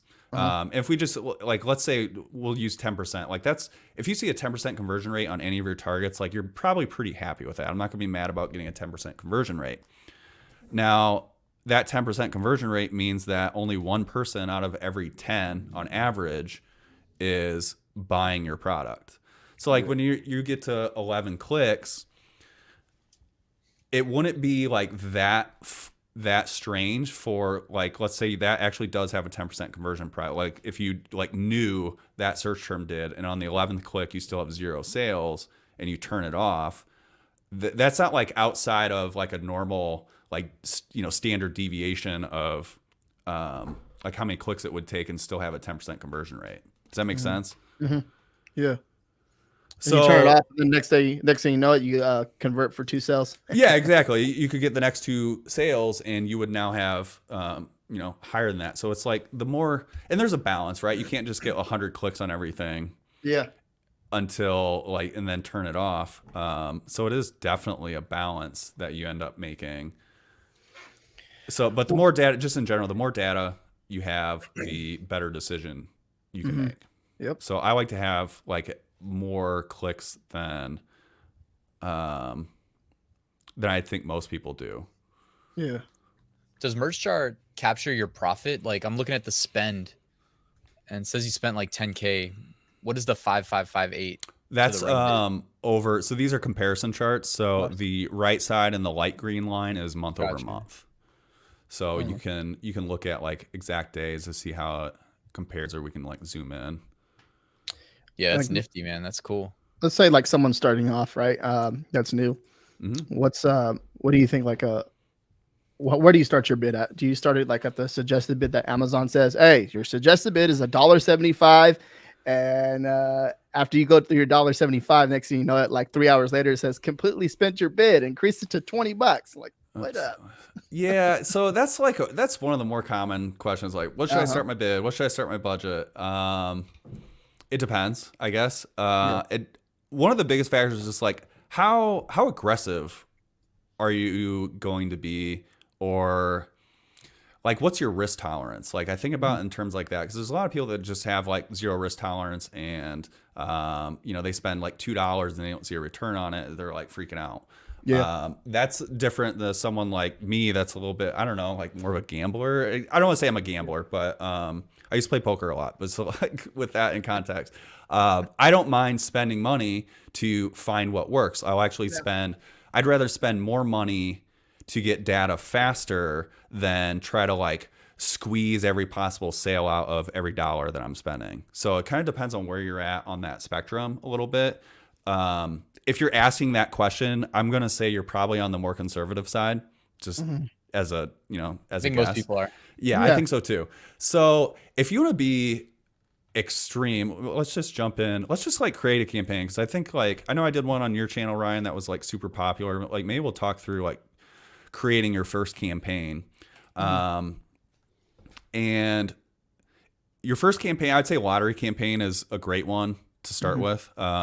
It's probably one of my favorite campaign types. And then you're just going to start doing these single ASIN automatic campaigns for your best sellers. So let's go down to bid. Let's start with bidding strategy. For anyone conservative, we're going to start with down only. So what that's saying is like you're giving Amazon the ability to lower what your bid is from what you set based on if they think how well they think the user is going to convert for your product. So you might set a 50-cent bid where you're saying, hey, Amazon, you can put a bid up to 50 cents. They might come in at 25 cents because they don't think your product's going to convert as well versus someone else, for example. Should we talk about bids, like what a bid is? Like, I don't know. Yeah. I think it's a topic where I get asked it all the time too. So what do I Okay. start my bid at? I'm like, I just say never trust Amazon suggested. That's like the yeah, first me thing too. say. I did the same thing. It's like, dude, do it where you feel comfortable at. And I'm not saying to put it at a penny. You know what I mean? If that's the case, you know, it'll be all You crushed. can't because it's 2 cents minimum. Yeah, you do bid, 2 pennies. so- you can do 2 penny, which I 2 pennies, have okay. done.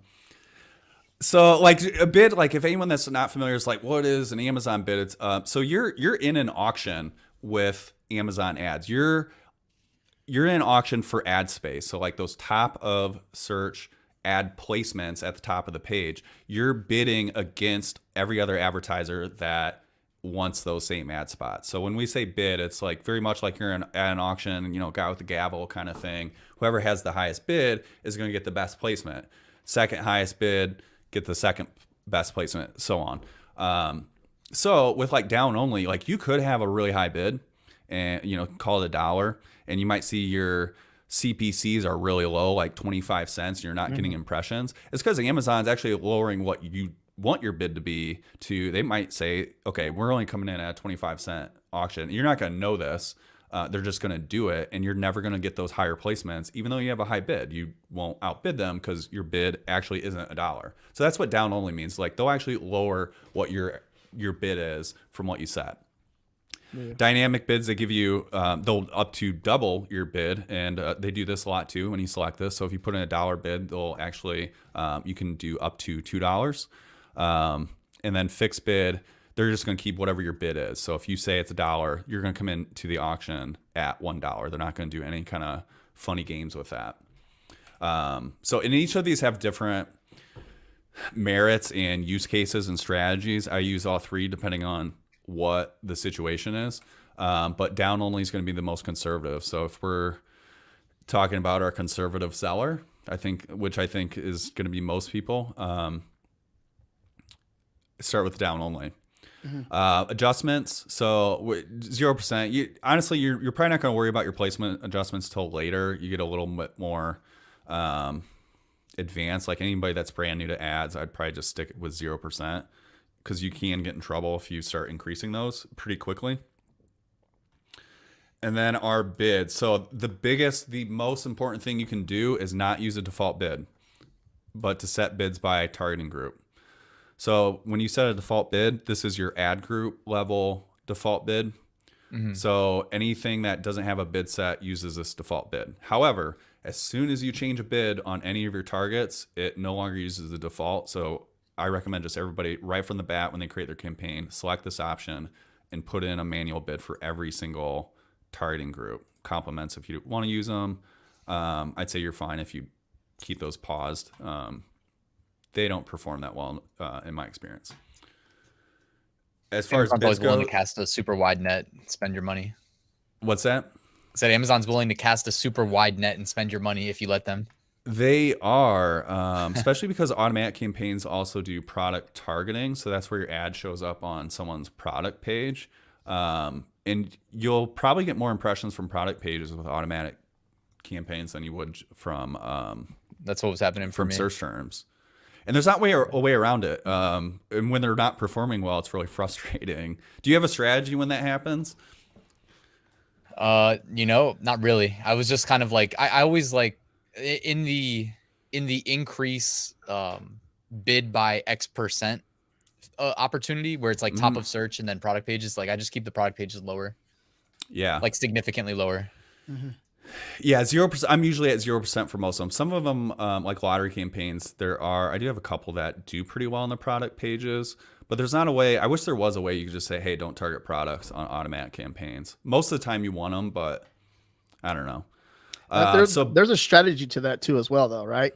Because I feel like I know when you Share mess with the us. top, when you mess with the top of search, you can mess with it and put out at 100%, and then sometimes like there will be a period where I do really well, and then there will be like a downside to it. It's like this doesn't convert at all. You're like, dude, I'm already spending a lot of money. Whereas like it's not making me any sales. Before it was doing really well, and all of a sudden just not the season for it, or it just no one wants it, or whatever it is. You guys got to understand that too as well. When you're doing all this stuff, you're someone shopping online. It's like maybe they don't want that product right now. Like sometimes my shitty design t-shirt that I did myself, it sells. And I'm just like, who's buying this? I need to see this on Instagram. Who's buying it? I don't know who's buying it, dude. I feel bad for you. And it still sells, but and then I think you're calling out a couple. You got a couple of things you're calling out. So I think that speaks to Amazon Ads has not set it and forget it. How many people set their ads up, they don't come back and look at it? That's you can't. You have to have this kind of, you mentioned earlier, is there's that like minimum time investment you have to make. Like if you're going to do Amazon ads, like there is like a bare minimum you need to be able to commit to putting into your ads. And it doesn't have to be much. We're not talking about like hours.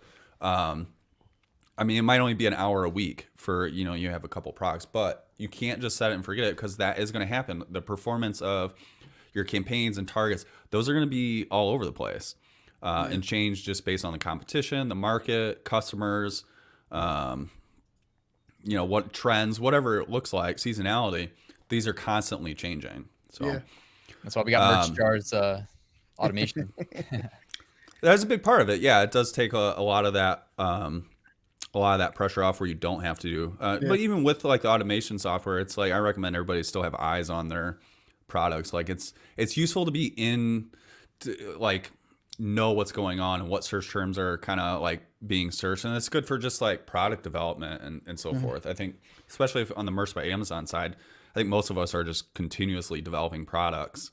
So I always want to do that. But so as far as like bids go, where are you guys starting at with something like this? And we'll just with the down only bidding strategy.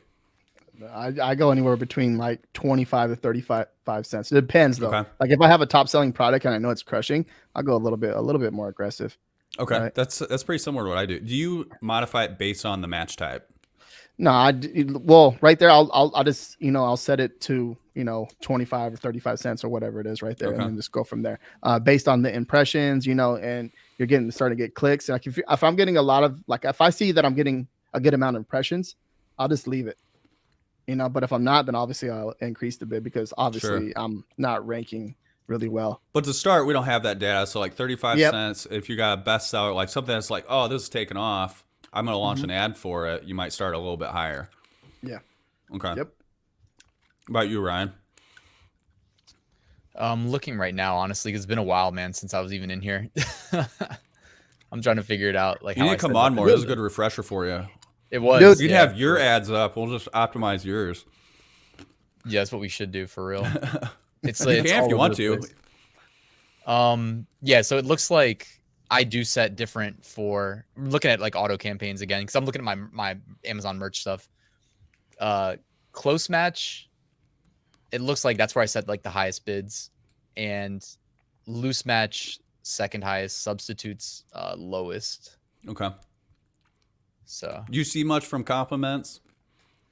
no, I'm Yeah, like not seeing anything there. I have them enabled in the one I'm looking at with like 1,000 of my like more like They don't even better get created designs. impressions most of the time, in my The experience. suggested but- bids are like double as high for the compliments. So I think that's Yeah, why I'm not seeing. Yeah, I don't know. Whatever. Test it if you want to. Otherwise, yeah. So that's pretty similar to what I do as well. With the down only, yeah, 25, 35 cents.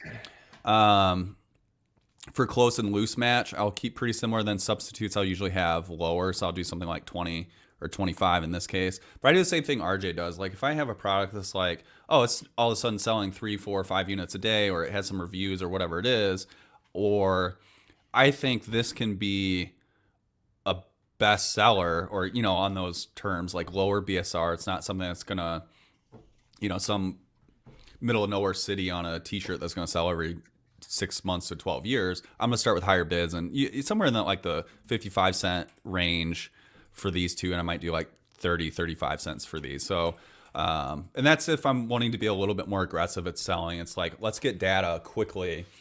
And I'll even go up a little bit higher from there if it's something I I really want to push out.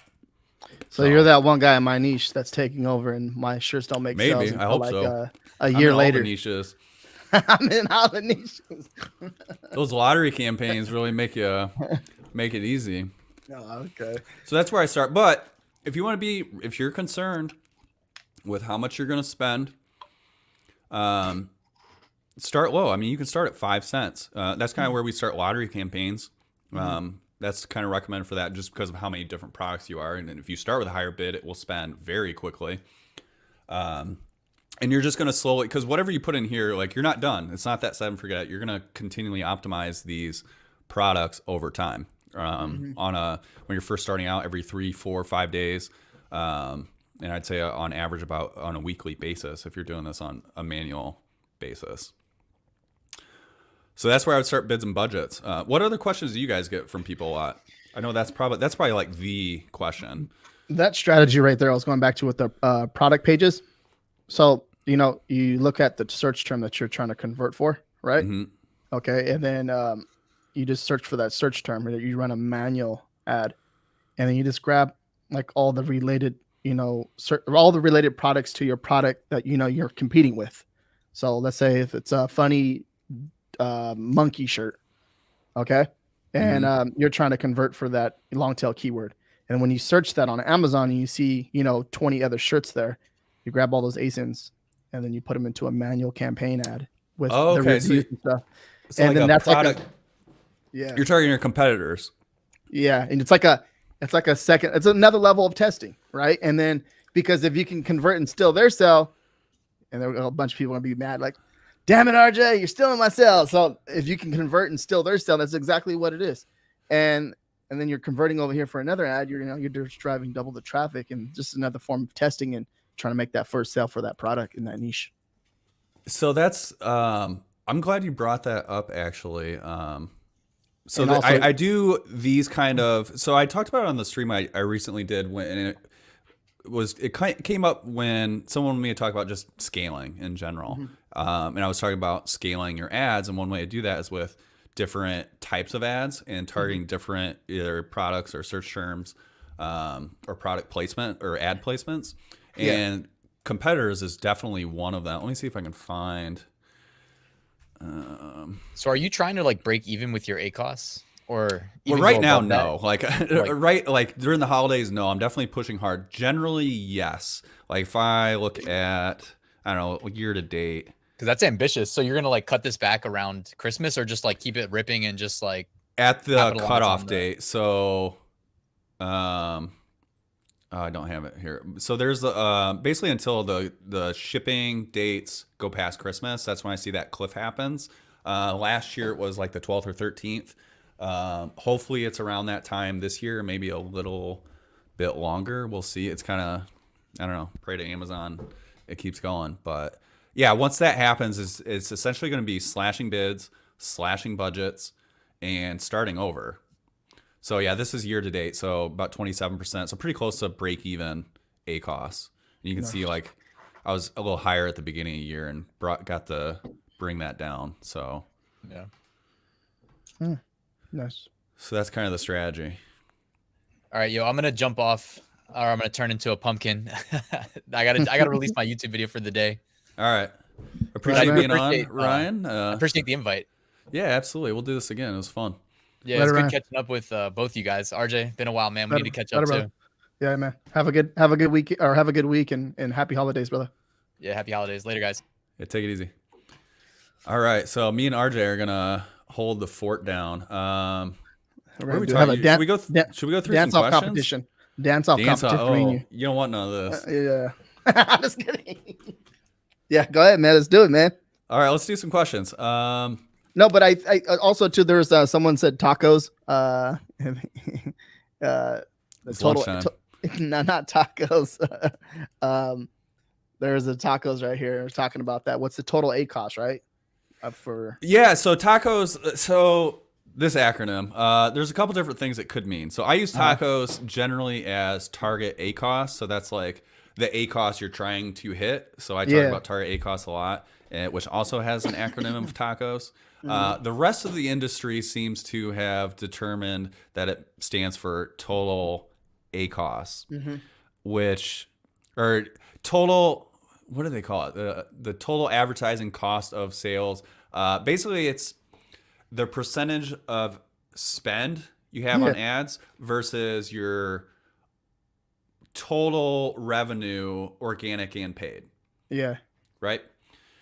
So where ACOS within Ad Manager, so our ACOS here is just based on, I don't know, we can do this. Let's do, I don't know, let's just do like today. We'll keep this easy. So I have a 31% ACOS. Yeah. Which is based on how much I spent. And let me pull up sales. Sales. So this is just calculated by dividing the spend by sales. And that gives us our percentage. So 31% of my sales was spent on ads. That's your advertising cost of sales. So that's ACOS that you see in here. A metric that is useful, and I do use this. I just kind of like eyeball, I guess, and keep like have like a general idea. But it's how much I'm spending on advertising versus my paid and organic revenue. So let me sign in. Try not to. Close your eyes, everyone. Yeah. My ASINs are all over the place. So today, 862 royalties. I'm gonna do a little calculation. So where were we at here? Our spend. So what we do is just take our spend and divide it by our total revenue. So with merch, it's just the royalties. But if you're like private label or anything else, you would do this by your total revenue, not your profit margins. So 862. My calculator's not working. Everything else is working, but the calculator. Yeah, God 23%, damn it. 23.6% would be my total ACOS, which might be on a little bit higher side. I would say like 15 to 20% is like ideal, but Yeah. I mean, it's Cyber Monday. We're going to be a little bit higher there. I think I'm normally closer to like 10%. Okay. We could do this on a monthly basis. I got to like hide my stuff. God, Yeah. everyone's going to be copying me. Yeah. Get careful, dude. You don't have to show all that if you don't want to. That's fine. Uh, I'm not even worried about it. That's the beauty about ads, right? Like, Yeah. if someone copies my designs, like it's kind of pointless. Like I Yeah. already have like thousands of copycatters. You're just going to have my ads running on your product page. If you run ads, they're going to be really expensive. And then you're that recipe that you have in place is just going to increase You're the right. bid. Yeah. You're just pushing people out basically. But out of the niche. that's exactly what ads are for. And we started talking about. That's actually what we were getting into is like the product targeting, like targeting competition. There the you other go. ones I would throw in there is brand defense as well. Let's finish up this target total ACOS. Like, so if we're just, I don't know, is there anything else to talk about this? Like, that's what total ACOS is basically your total spend divided by whatever. So I'm at like 33% total ACOS for the month. And that's due to just being super aggressive running into this weekend. Yeah, no, then that's perfectly fine because it's just more of a trying to, and I think a lot of people don't like understand this. You're like, let's say you're ranking, right? And you're making sales with ads, but your product is on page 5 right now. Okay. And then you made your first sale. Now let's say like the first 3 or 4 pages have BSRs. Now you made your first sale. Now you're ranking on page 3. And then you start to make more sales. And then you start to rank on page 1, page 2, page 1. And, this niche is very competitive, right? And there's a ton of traffic. And next thing you know, you get a review. Now you hold that real estate on page 1, and then you start to rank even more and more and more and more. Yeah. And that is the most important aspect to Amazon ads. You're going to hear us. We've talked about this before. Me and RJ have, me and Ryan have. I've talked about it before on my own. Like we're going to keep talking about is that sales velocity because it's the most important aspect to selling on Amazon and what makes Amazon ads as powerful as they are. It's the only thing that matters is getting sales and getting reviews. Reviews are kind of that holy grail. That's what gives your product staying power. Until you have hundreds of reviews, it's easy for your product to get knocked off and someone else to overtake it. But when you have thousands of products, so like my products on here that people are probably typing in the ASIN to see what I'm selling, they're going to see I have products with 3,000 plus reviews. And that just is, I mean, that's a moat around my product that you're not going to get over. Like that's going to take you years before you get even close, if you even can get that many reviews, because I'm taking up probably 80% of the traffic on like those kind of search terms. But that's what you're working for is like building up those reviews, that long-term strategy.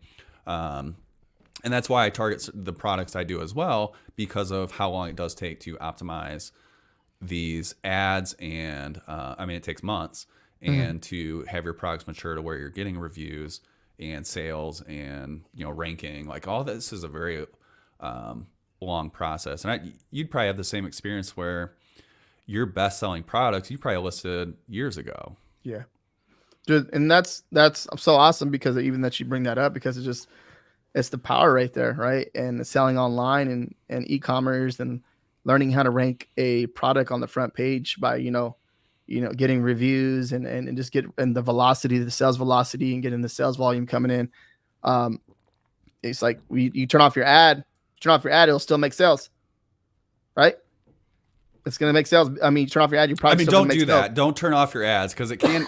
So you do have to be careful with that because I think it's point out. So like the way sales velocity works, like the same way it works going up the rankings, it works the exact same way going down too.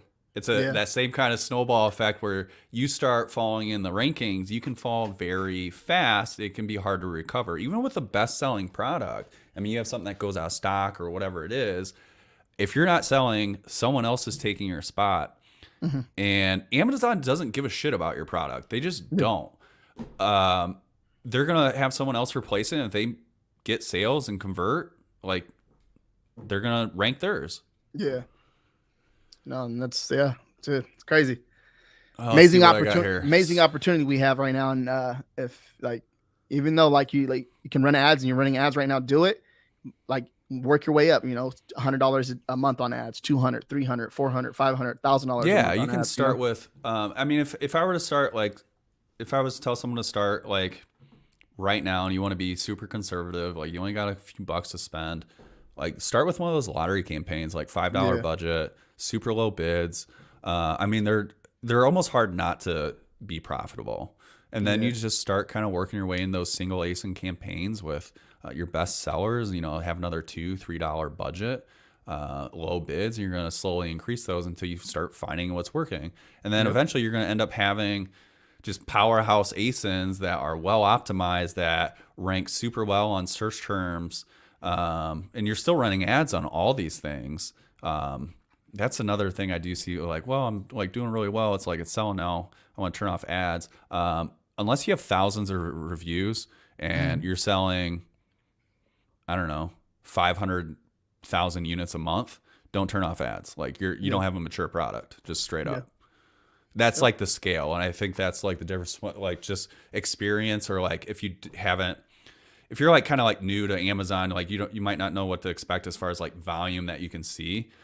Amazon has a ton of traffic. You can sell a ton of units. Selling a couple dozen in a month is not a lot of units when these top selling t-shirts even are selling, like the top selling t-shirt right now on like if you go, I don't know, we could look and see what it is. It's probably Let's Go Brandon. I'm just gonna get into Cat I'm shirt. not gonna click on there. Yeah. And caterpillars, like getting into some cat stuff. That's interesting. So like if you look at the rankings here, so it's positive. It was almost. Almost there. So number one, sure. I bet this thing's selling probably close to 2,000 units a day right now. It's crazy. How much it costs to make that shirt? At Yeah, scale? probably not. But yeah, number 376. So yeah, this thing is crushing. I mean, that's the scale of the difference between like the top selling products at BSR. It's like an exponential hockey stick. Yeah. And you'll see kind of a lot of those same kind of things across Amazon. $3 to print and make the whole shirt. Yeah, they're probably Ann Arbor tees. They're pretty big. Mm-hmm. They do quite a bit, and they got nice like A+ content down here, Yeah. which is cool. Like one of the things with like ads is it pushes these ads way down the screen. Like look how much you got to scroll before you're seeing other people's products. Oh no, they got a row in here still. Okay. They still got a row. So competitor products. So I actually do have those. So this one, and I set these up with like my best sellers, and this kind of goes back to like how much time do you have? How much time do you want to put into it? Because you can do this for every single product. I've sold thousands of different products, and I could create these kind of like different campaign structures. But I'm not going to do that for every single one. It's going to be my couple best sellers that where 90% of my revenue comes from 3, 4, or 5 products. So I do have some different ones. I even tested some Let's Go Brandon just because they're like all over the freaking front page. Yeah.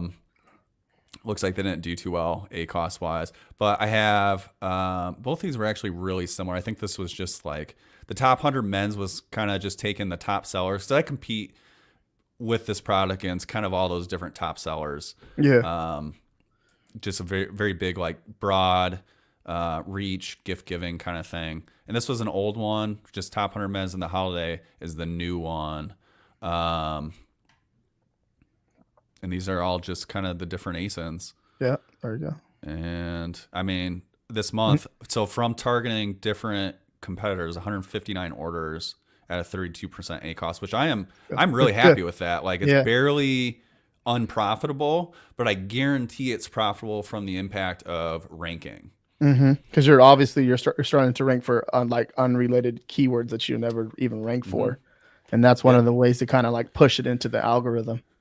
Yeah, exactly. Yep. If Amazon notices like a user's typing in a search term, landing on this product page, whatever this is, and then that user ends up clicking on my ad and buying my product, that's kind of like getting some juice to that original search term that customer typed in. We don't know how much or anything like that. It's like, oh, you're gonna be like ranked number 1 now. We have no idea. No one knows how the Amazon algorithm works. If anyone says they do, they're full of it. Don't listen to anything else they say. But yeah, product targeting can do really well, and this is where. So I just target like the top 100 search because that's just this type of product. Most products you don't want to do that because you're not really like related, or it's not like on that.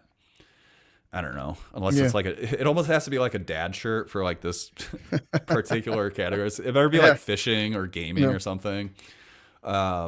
You might not have that, but you can still, product targeting still works really well for other products. And auto campaigns is one of the best places to get those from. Yeah. Because they're actually going to harvest those. Maybe I'll pull up just like, you want to talk about campaign structures? Well, yeah. That's crazy though, because you would never even knew that would work unless you tested it. Because like it's like, okay, it's gonna work for this ASIN. I'm gonna, you know what I mean? You wouldn't know unless you tested it. And the other thing I see that's come up a lot is people that think auto campaigns must not work because it's Amazon doing it. Yeah, I'm just gonna do manual campaigns. Like obviously, manual campaigns are the best. I'm being sarcastic, by the way, so don't. They're not. They all have their function. Where if you're just running manual campaigns, there's no way you're going to be able to go through every product on Amazon and put those into your manual campaign to target like you can with an automatic campaign. Amazon's just doing all that work for you. Yeah. So but also too, like when you do the auto campaign, a lot of people don't understand, like there can be, if it's not working, like, you may not have your keywords correct. Right. And a lot of people do this. They're like, oh, I don't know why it's not working. And then you go look at their listing. They're like, these keywords don't even relate to your design. Yeah, that's a good point to point out. So like your automatic campaigns only have your, and especially for Merch by Amazon products, your description to go off of. So your title, your bullet points.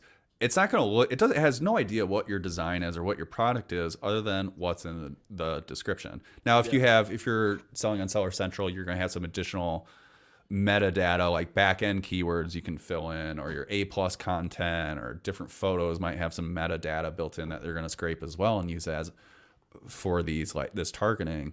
But for the most part, it's your title and your description. So if you didn't really do your keyword research for that, they're going to have no idea how to target it. They'll figure it out eventually because Amazon's just going to keep showing it. Like as long as you're giving them money, they're going to keep trying to show it until they figure out what works. And that's part of like that optimization over time, that like where I say it takes months, because they might show your ad for one search term and it starts getting 20, 30 clicks and using all of your spend and starving everything else.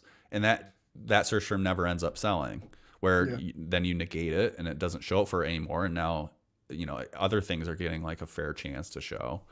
So maybe we'll touch on campaign structures just so everyone's kind of on the same page of kind of what I think of when it comes to like campaign structures.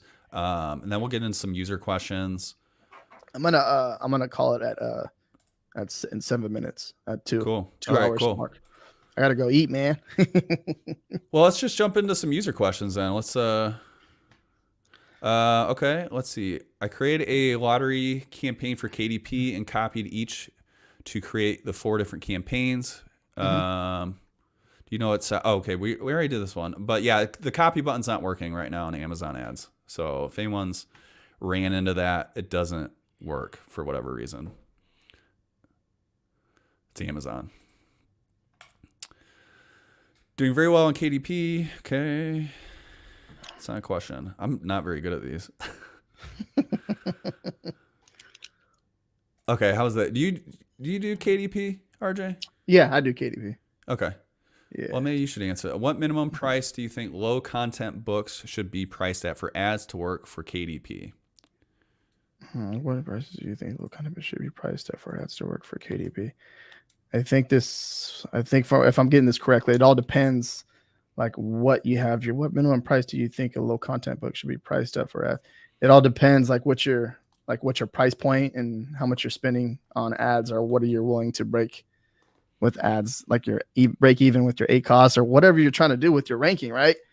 That's what I'm getting from that question. Yeah, so because I think this could depend too. I don't know what the Yeah. margins are. Like, Yeah, the margins if I'm and all that thinking stuff. in like dollars, like I would probably want at least like I don't know, $3, $4 to work with if I could Hmm. to because if you think, okay, what's like an average conversion rate? I have no idea what KDP is, but if we assume like we want to see a 10% conversion rate and we only have a $3 margin to work with, that means we need to get 30 cents per click to Hmm. break even.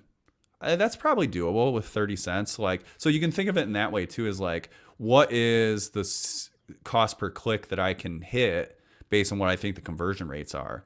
Yeah. 5% is going to probably be on like the lowest end you would want to do. And that would put you down to like a 15-cent cost per click if you're closer to a 5% conversion rate at a $3 margin. So And that'd be also, another way to think about it.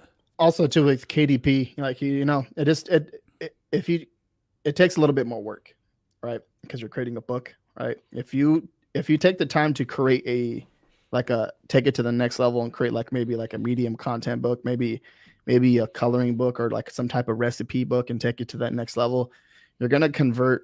It's gonna be easier for you to convert because you're creating less competition for yourself, right? And obviously you have to understand your niche and what your customer wants.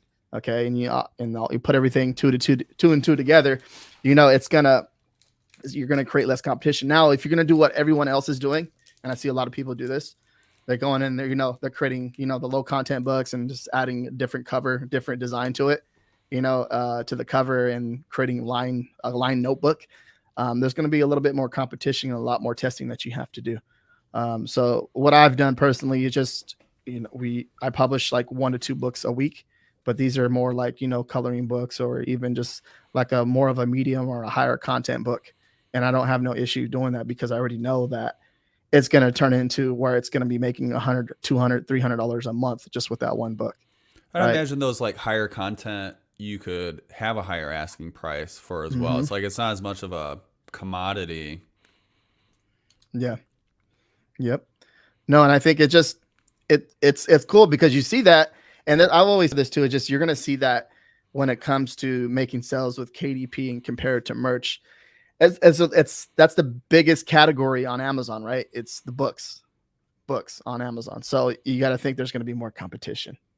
So that means more people click in, and then of course you have to increase the bid and stuff like that, and trying to figure out what works. We have some Mershar users that sell on KDP, and I mean it's crazy the results some of our sellers are seeing on through advertising. Obviously, we Yeah. don't see the other side of it, but just on ads and the sales and ROAS, and I mean it's crazy. Yeah, it's pretty cool, man. Just to see it, just I have a few books that are about to approach 100 reviews, and you're like, dude, I created a book. You know what I mean? That I never even thought about creating. You could be an And author. You could say, put that on your LinkedIn. You're a published author now. yeah, But that's like we're all selling on Amazon and like all these different avenues. Like whether if you're only on one platform, like all these different platforms are available to all of us. I mean, if you can get approved with like Merch by Amazon or whatever. So it's diversification. yeah, I'm mostly on merch myself, but it's something to think about is like how can you diversify, especially if you can reuse similar assets and so forth. But that's probably getting a little off topic. That's definitely not ads, but I think this is a pretty good question. Some lottery campaigns are at a 16 ROAS and others that are 2 to 3 ROAS. So that's return on ad spend. You can also like think of this in terms of ACoS too. ROAS is basically the inverse of ACoS. So a 16 ROAS is 6.25% ACoS, which is really low. And a 2 to 3 ROAS would be somewhere in 33 to 50% ACoS range. So just so we're on the same page. What would you advise I do to even it out, or should I focus on the 16 ROAS and leave the others? I'm tier 500. You got any thoughts on that, RJ? it's all you, man. All you. Oh, that's all me. All you. Okay, so I think it depends on like the one that's getting 2 to 3 ROAS. I guess I'd want to know a little more information on like what is contained in each one. Like, are they both basically the same ones, or are they just different targeting groups? I think you can focus on both of them. There isn't one you necessarily need to focus on more than the other. You're essentially just optimizing them. So it comes down to optimizing based on your placements and your bid. So when I'm optimizing these based on my placements, whether it's like this is one that's doing pretty well for me. My rest of search is low, so I can increase the bid. My product pages might be a little high, so I might reduce that a little bit. And then top of search is kind of in line where I want it to be. So, I mean, that's kind of the adjustment you're going to set. You need a target ACoS. So like, what is your target for that? And if it's off of that target, so if your target ACoS, and you can use ROAS too. So ROAS, ACoS, it doesn't really make a difference. It just kind of depends on how you prefer to think about it.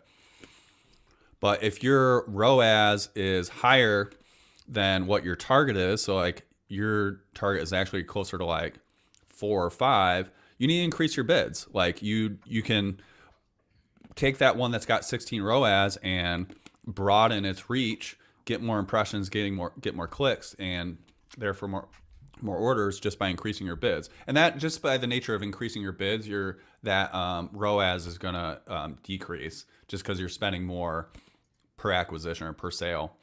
And same thing on the 2 to 3. And if you're looking to even that out, lower your bids.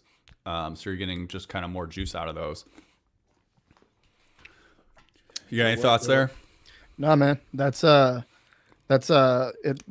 I don't know, man. It's just like, there's a lot of newcomers that come into this, they get confused with all the moving parts. When it comes to I would say overcomplicated a little bit, right? Yeah.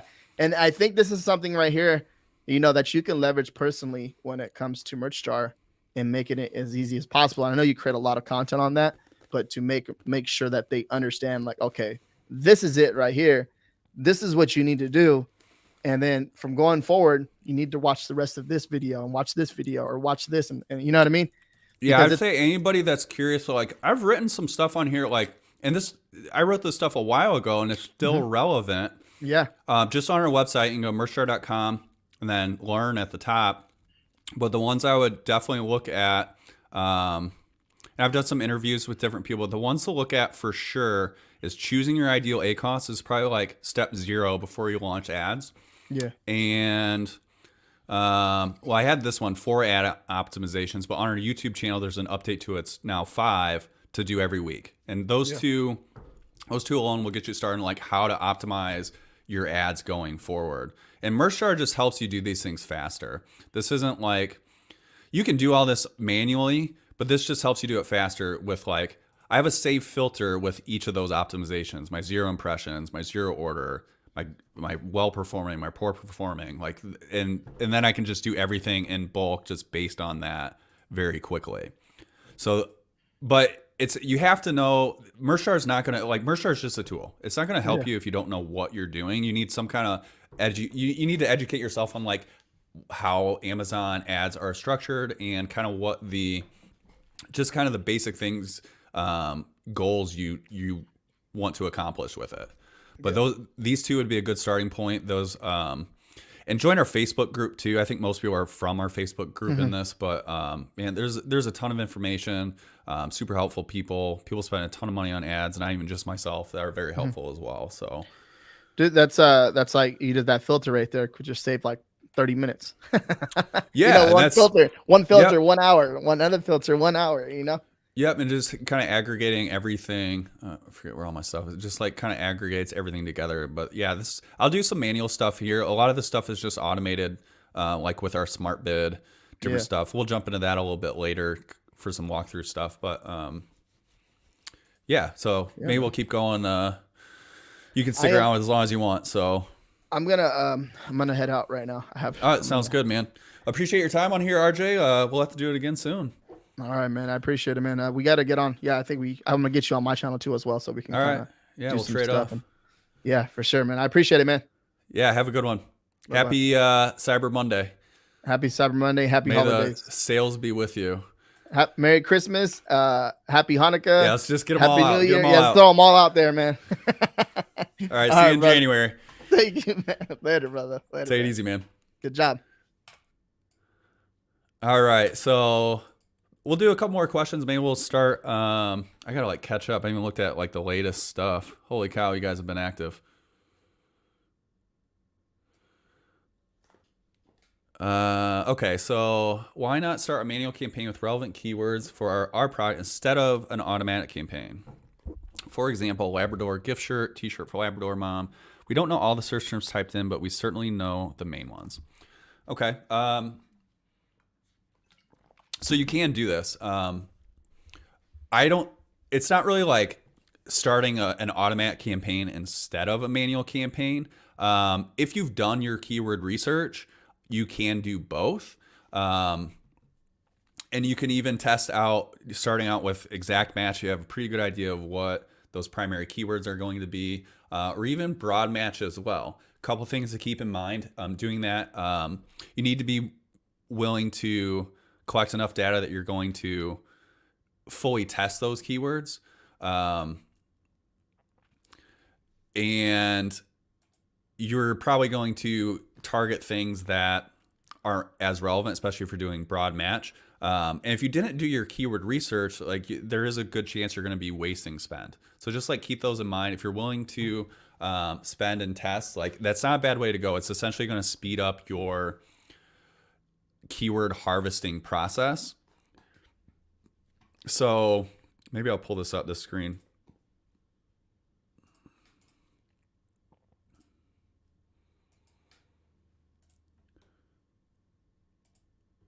Which I have shown in the past. Where is it here? What our structures look like. Here, let me get rid of this. No.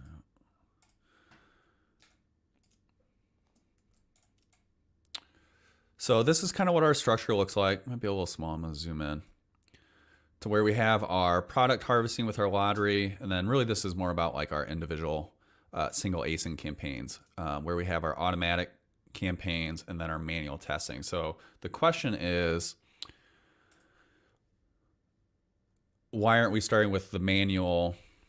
I don't know if you mean in lieu of or in addition, but normally I'll start with just an automatic campaign. And a lot of that comes down to just ease. I'm not doing specific keyword research on every single product I'm launching a campaign for. Usually it's going to come from something I see selling consistently, or it gets like a new review, or in my lottery campaigns it starts selling, and then I'm going to create a single ASIN automatic campaign and either split it up like this where it's different targeting groups, or most commonly I'm just going to have one automatic campaign with everything enabled.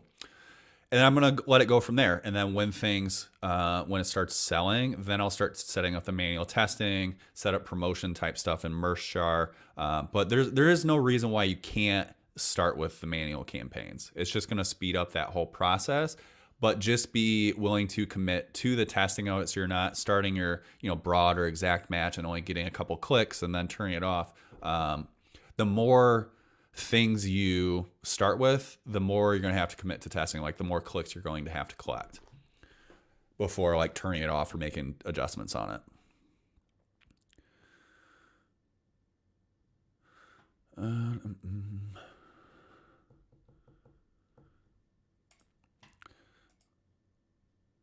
When you look at keywords and they have sales but are a very broad keywords, e.g. Thanksgiving shirt, and they have high ACoS, would you turn the bid off or turn it down to the lowest settings? If it's getting sales, there's your best bet with there. So at least where I would start is, can I get in here? Is with negating search terms. So is there search terms that are taking up that spend that aren't getting sales versus search terms in that one that are? So if there's ones that are kind of hogging all those clicks, you could turn those off. I don't tend to, if a keyword has sales, especially once it hits that kind of magic 2 validated threshold in my mind, I'm almost never going to turn that keyword off. in the case of a broad match, I'm going to set up mechanisms that turn off search terms that are eating up spend. So with like Merch Jar, that would be promotions, or just going through your search term reports, which let me switch back. Wish there was an easier way to do this, but what do you do?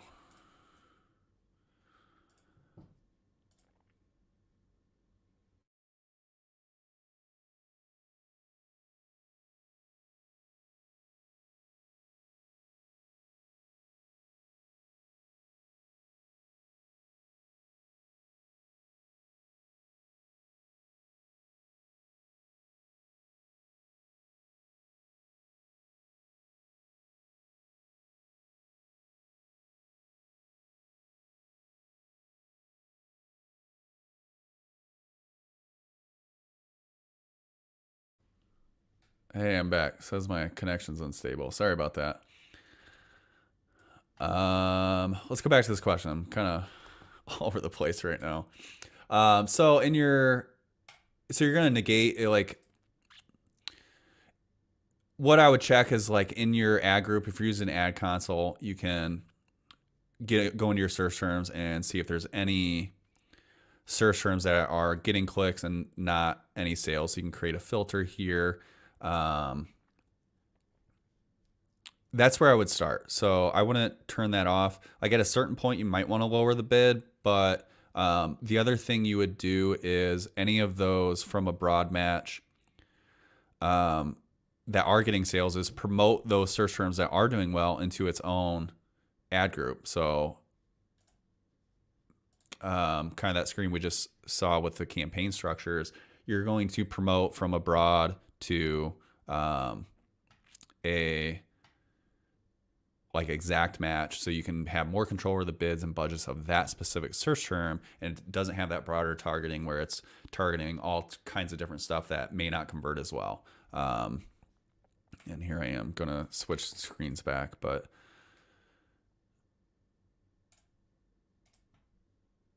got one more thing I'll show that kind of shows that movement around.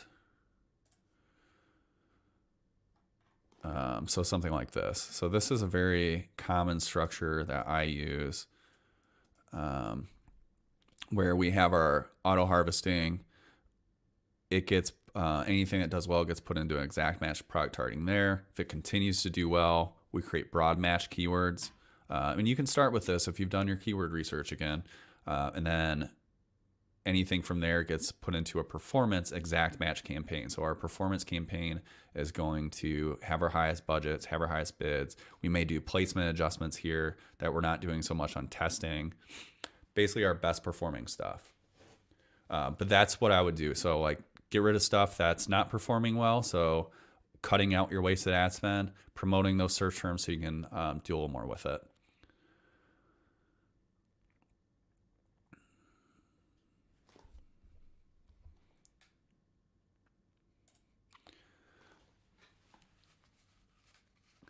Where's the best place to add filters? I added filters to the ad group level, but these don't transfer over to the campaign or keyword level. I think this might be in Merch Jar. Each level has its own filters at. Here I am switching screens again. Jeez. It's got to be a shortcut for this, right?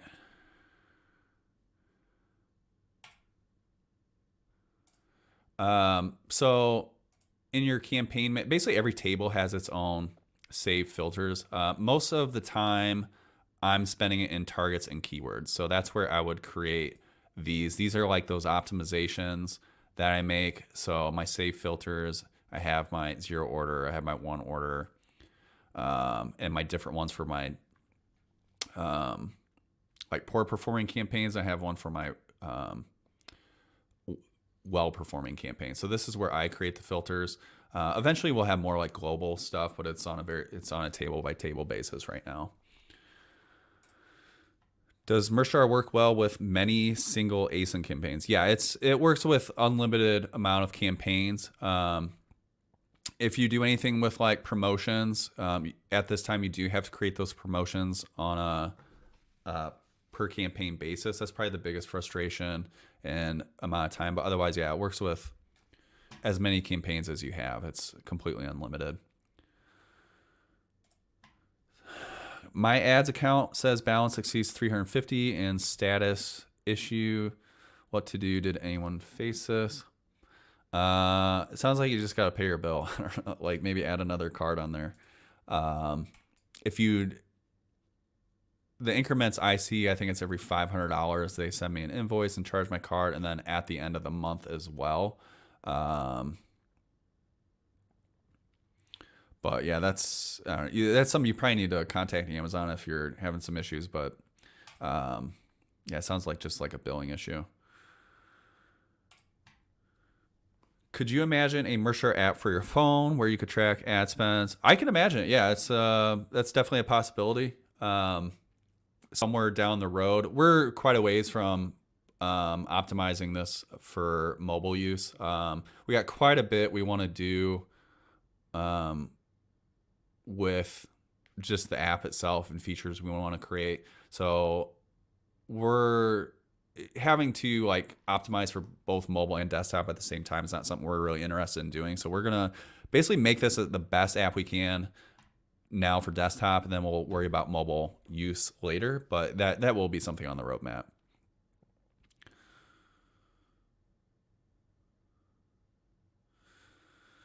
Let's see here.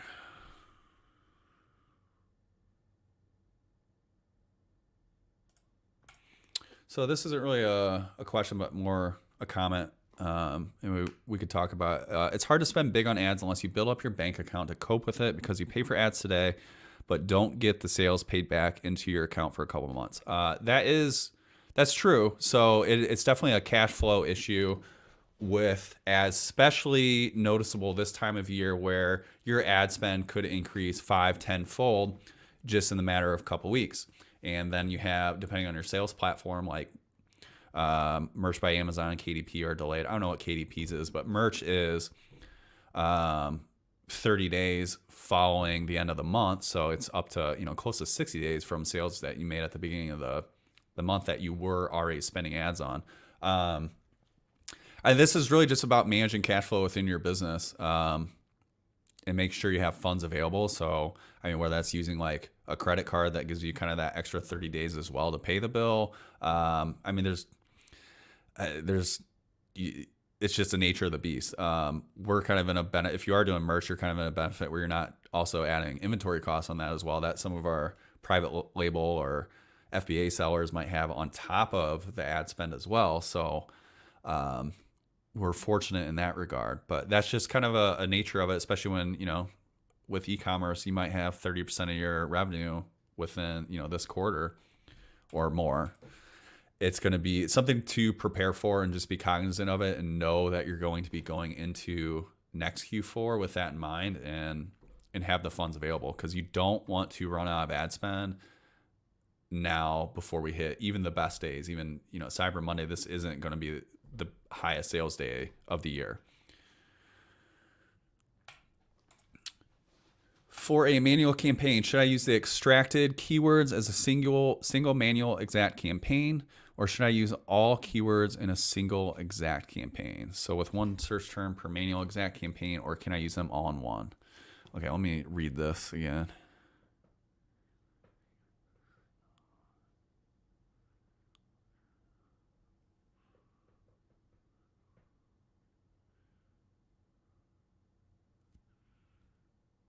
I guess I'm not really following.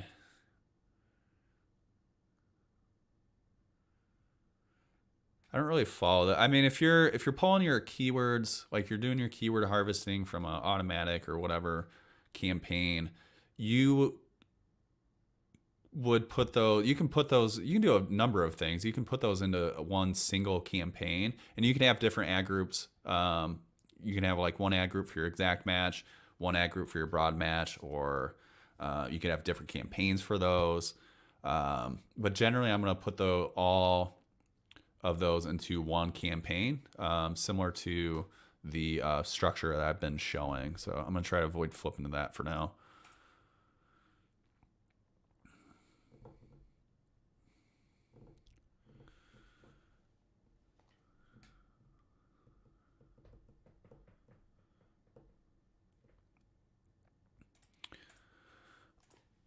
what are your thoughts on day parting? I've been dabbling with it a bit, but doing it manually across several accounts is time consuming. Any plans to introduce this as a feature?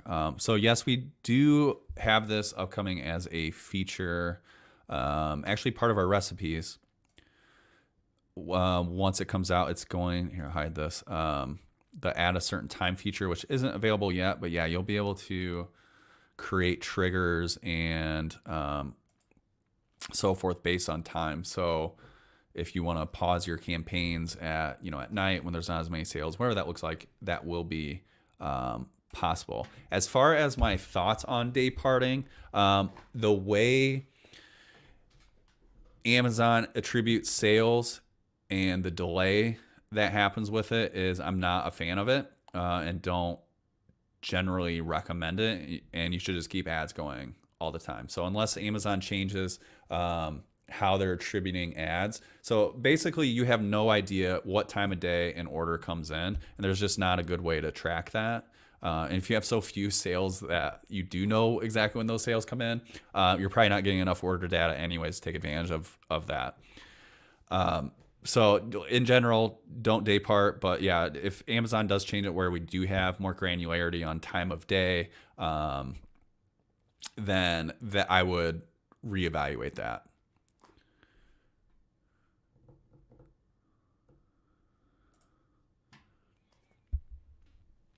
RE target, that only pulls up auto ads, right? I mostly do manual. The targets, so if you're referring to in recipes here, targets is going to be automatic campaign targeting group, so your loose match, close match, etc. It's also your ASIN targeting from manual campaigns and your category targeting from manual campaigns. I know it's kind of a weird like grouping, but that's how the API is set up. And I mentioned earlier, we'll be combining keywords and targets, and it'll be kind of like a filter option. So you could end up filtering your different keywords and targets. Because I do treat these all the same. Automatic targeting groups, keywords, ASIN targets, I treat those pretty much all the same and base it off of their performance.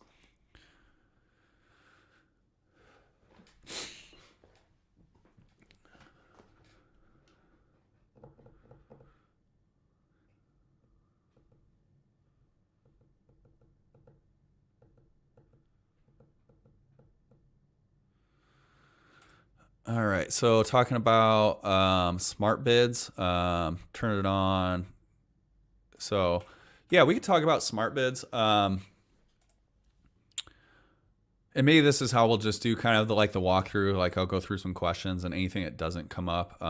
Or maybe we'll just jump in. I'll do a light walkthrough now and continue going. Just make sure there's not any other questions. Yeah, let's do like just a overall walkthrough.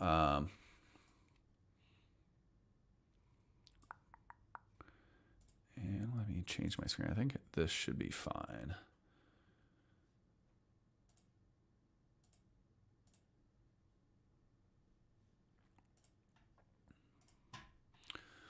So when you first get started with Merchjar, again, it's free to join. You get 30 days unlimited free trial. And while we're talking about it now, let's just talk about the pricing real quick. So it's $25 a month after the first 30 days. This is billed at the end of your billing cycle. So if you sign up today and you end up signing up for our plan at the end of your trial, you're not going to have your first payment until 60 days from today. So it's going to be the first month. And then you'll have your first 30-day trial starting today, and then you'll have your first billable month at the end of that trial, and you're not billed for your ad spend until the end of that. So it's 60 days. It's $25 per month, and that includes $1,000 in free ad spend. So if you spend under $1,000 in a month, you're going to be able to use every single Merchjar tool for just the $25 per month. We just have one plan. That's it. If you go over your $1,000, you have two options. You can just pay as you go. And on our pricing page, you can see what that would cost based on what your monthly ad spend is. Or you can use what we call coins, which is our currency. to pay for ad spend over that free $1,000.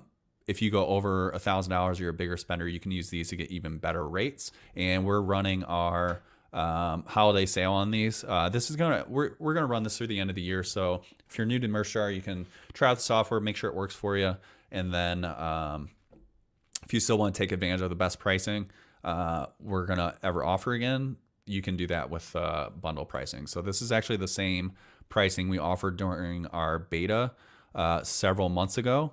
And we brought it back one last time just to give everyone a chance to get our lowest pricing through the end of the year. But yeah, that's how the pricing works. So check that out. So when you first sign up for Mershar, you're going to sync your Amazon account with Mershar. We use the Amazon Advertising API to pull in all of your data. So you're going to log in with Amazon, the login with Amazon feature right when you first sign up, and it's going to sync all your data. And if you have multiple Amazon accounts, so email accounts or different ad profiles, different marketplaces, you can sync all of those to a single Mershar account. You can see here I have several different accounts synced with mine. So some of these are just different marketplaces through my own account, and then some are others that I've been granted access to. So you can do that in a single Mershar account. If you do have multiple emails, you may just need to create manager accounts from the emails you want to sync to your Mershar connected account.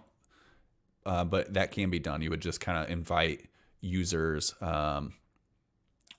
for your other accounts to the Mershar synced account. So, and we can help you with that if you have any trouble, just through customer support. But so that's what everyone's going to go through. And I'm just going to kind of give a walkthrough of what everything looks like. So here we have our settings with different settings like our smart bids, and then what are all our different ad profiles, and you can select which ones you manage. So if there's certain ones you don't want to have your ad spend counted for, you can turn those off, that sort of thing. And we'll jump back into this when we start talking about smart bids for the settings here. Again, all the different marketplace. So any of the ones you have enabled are going to show up here in the top right corner. Billing page is pretty straightforward. Just going to be if you are a subscriber, you can subscribe, manage your cards, billing portal, that sort of thing. Let's see here. So let's start off with the dashboard. This is going to be, which everyone's kind of seen a few times now, but this uses the date range down here to show you a comparative charts for across different metrics. So the left side column, it'll show you what the date range selected is, what the current metrics are, and that's going to compare that with the previous period of the same amount of time. So this is basically month over month, and it'll show you what the increase or decrease is, and you can drag along if you want to look at a specific day, and you can even, if you hold and click, you can drag if you want to zoom into a more specific time, and you can zoom in, and it'll do that across all your different metrics. And then just double clicking takes us out. Below that, we have our automations, and so how many bid changes were made by smart bids, which you can see I use pretty extensively, and then how many keywords created through our promotion feature. Below that is our product pages. So what this does is aggregates the data of all of your ads and puts it in here. So you can see kind of on a per product basis what your spend, sales, all your aggregate data. And there's different filters, and you're going to see these filters across every single table. One useful one I'm going to call it here is if it has promotions. So anyone that is running promotions,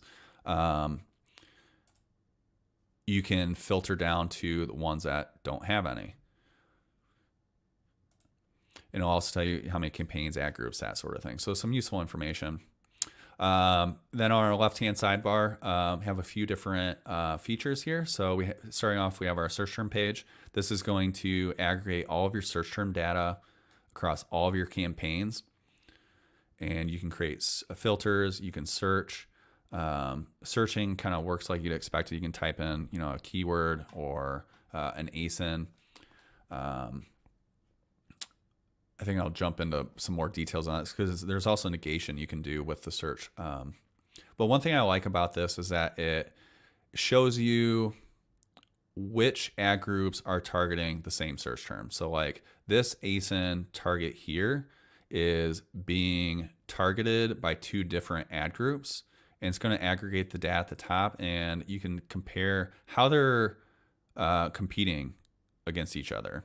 So if you have a search term that's doing well in one ad group but not another, you may want to negate it in that specific ad group, which you can do with our negation button,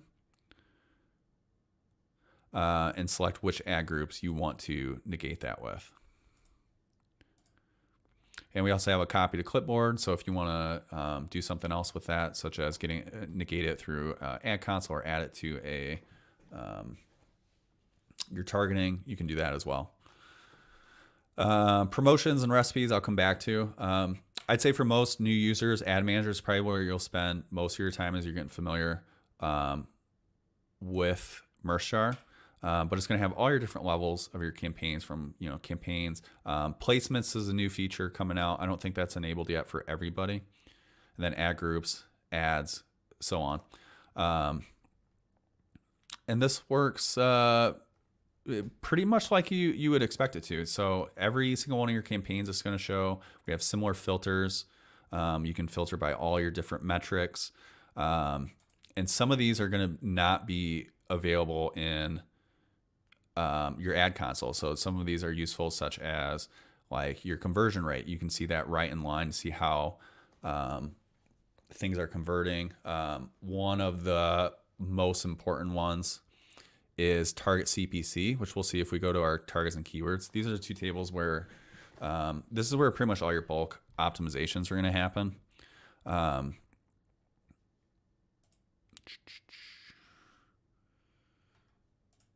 Sorry, I'm just looking at one thing before I...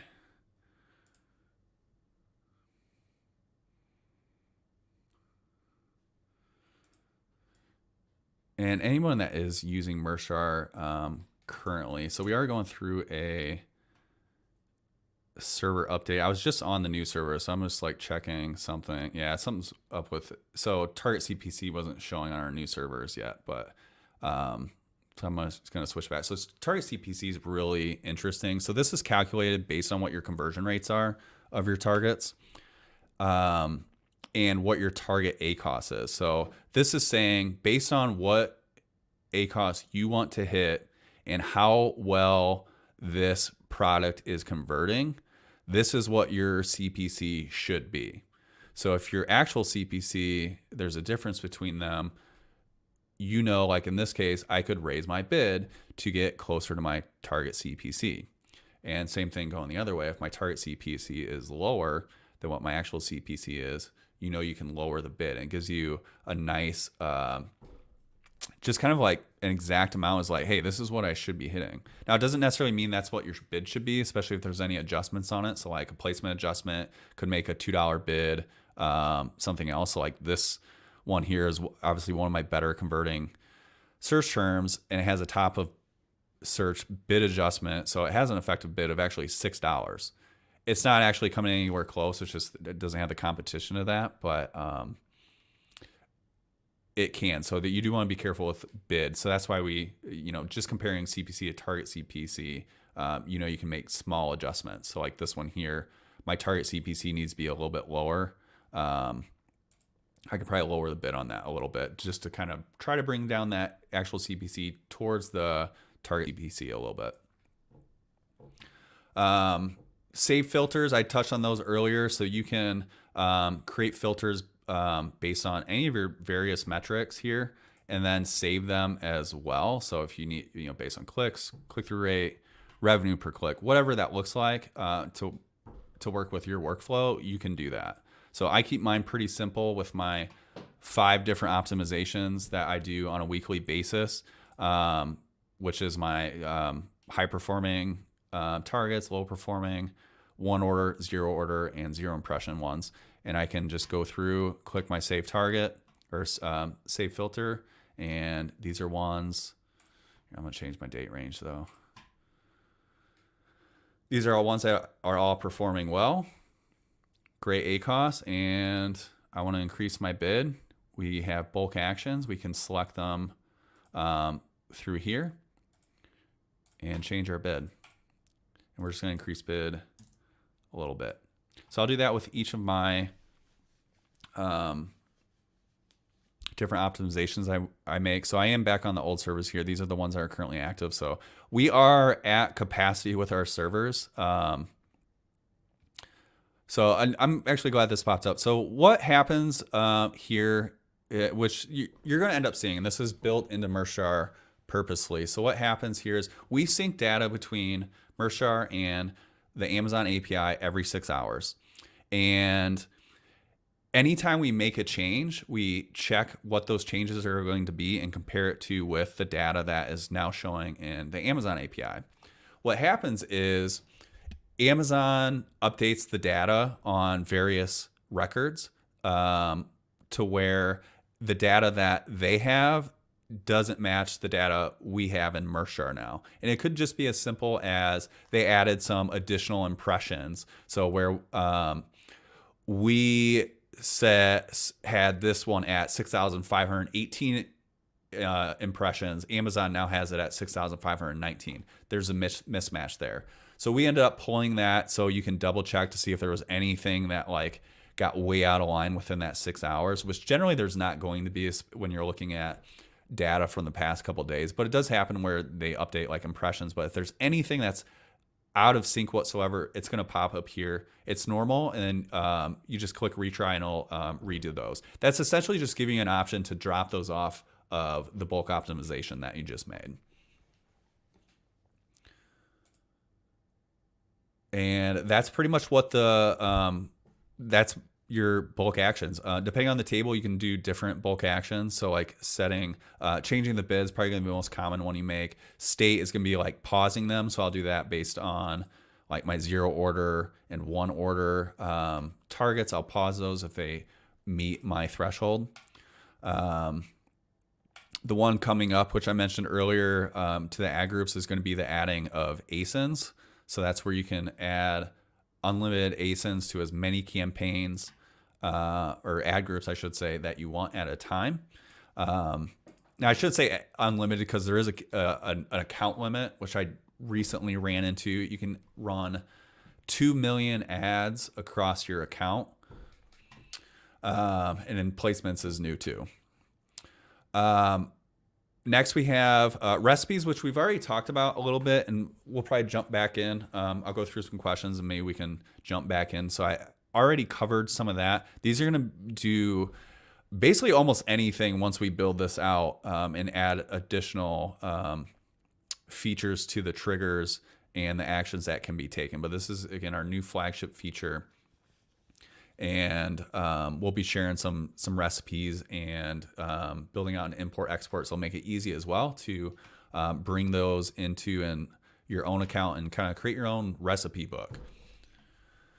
Promotions, I think I touched on, but what this does is moves keywords from one ad group to another. One of the most popular ways to use that is to automate that campaign structure I talked about. So like moving search terms that are selling from your automatic campaign automatically to a manual campaign. The other way is with keyword negation. So this is to cut your wasted ad spend, which is one of the most important things you can do with ads, especially with like your automatic and broad match, where one search term could end up soaking up all of your spend and suffocating your other targets from spending any budget or getting sales. But what this does is you choose the ad groups you want to use. So like I'm using my lottery campaigns for this, and I have a trigger set to where any search term from these 2 ad groups, I'm gonna hide the other ones. If at any point they have 0 orders and more than 15 clicks, that search term or product target, so if it's a ASIN that you're seeing in your search term page, it's going to add that as a negative keyword or product target to that ad group. It's going to actually add it to both of them. So if dog shirt gets 15 clicks and it never sells, dog shirt is going to get added as a negative keyword to both of these campaigns. And this gets ran every single day. So pretty simple for lottery campaigns. I pretty much just use it as I'm not promoting those search terms anywhere. So that's mostly just like a negation to essentially optimize those over time, especially with those product targets, where you'll probably spend a lot of money on those product targets because there's not like a great way to you can't keep them from being targeted, but over time you'll start negating ones that aren't performing as well. And then for like a normal product, let's see. So like this one here. So this is a product that matches the structure I showed a little earlier. You can see I have my 3 different campaigns. So like if I'm looking at this campaign here, I have my ASIN, and then I have the type of ad it is. So for me, it's sponsored product, A for automatic, SPM for manual, sponsored product manual, and then what the targeting is, or like what the goal of the campaign is. So this is my substitutes campaign, which is automatic, and then I just have some keywords. And then the ad group name below that, I'll do the same. So I have my 3 different automatic campaigns, and then I have my testing campaigns, which have a product ad group, an exact match ad group, and a broad, and then my performance campaigns. And I wish I could get this screenshot in a browser to make it easier. Let me pull that up again. Maybe someone smarter than me can figure out how to get this image in a browser.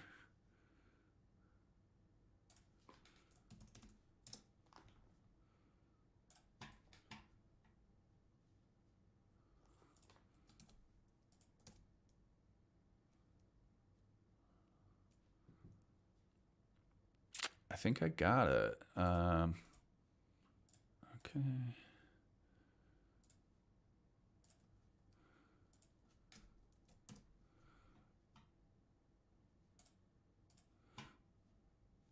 All right, there we go. So make sure we can see. So this structure here, it pretty much matches this without the performance broad match. This is I kind of consider this one optional, but that's a little bit later stage too. So this is a pretty new promotion. Let me get rid of some of this stuff.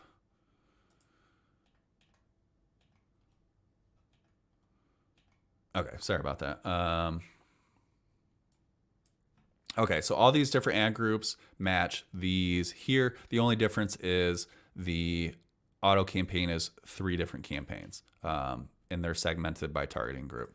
So that's all these, and then there's different rules to essentially do these things. So like move a search term from this automatic campaign to the exact match in the product targeting. So this is one rule here. And I'll share this screenshot. It is in the Facebook group. I posted it back a while ago that shows you what the exact rules are. But I built this on this one on the last stream I did in the Facebook group. So you can see that as well at the end of the stream. So the rule that moves from the automatic ad groups to the testing ones is this here. So anything that has at least 2 orders, so greater than 1 order in the last 90 days. And it's looking at these ad groups. So these different automatic campaign ad groups. So here. And then when it hits that 2 order trigger, it's going to add it to our testing campaigns as a product and an exact match. So that's these here. So that's one rule. And that's what this is saying. And the second rule is this one here. So any of the ones that show a 2. So any targets that keep doing well get placed in the performance. And we're looking at all of our testing and all of our automatic campaigns. And you can see it gets added to our broad match, to our broad ad group, exact match to exact, product to product. So that's all these different ads. And these rules are set up and they're going to run every single day. So this whole process here, which is extremely tedious to do manually, where you're looking at your search terms, you're having to like filter it out based on what these rules are and then copy and paste them into the new ad groups. This is all done for you. So it's a little bit of a setup process. I tend to do this for my few best-selling products. Again, this goes back to how much time do you want to put in to your advertising, because there's always more you could do. I could do this for every single product. I'm not going to, at least not until we build out additional features to make this easier, which is in progress. So that's promotions. As far as like the rest of Merchjar, you'll see we have logs and audit logs. The reason we have two is that logs is our legacy logs feature, which, excuse me one second.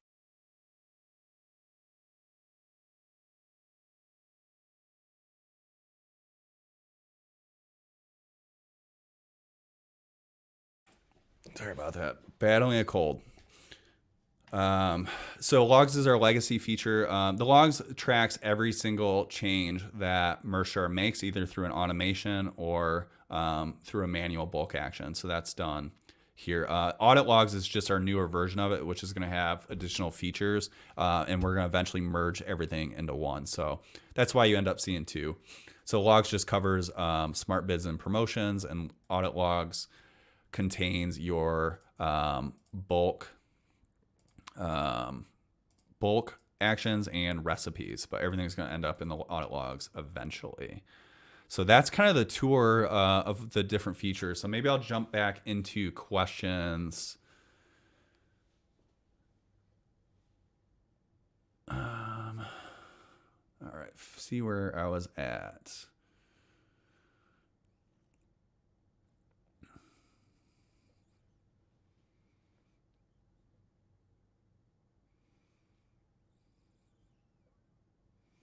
Oh, okay. So this going back to smart bids. So guidance for smart bids. So that is a feature that doesn't have its own sidebar here. It is in our settings.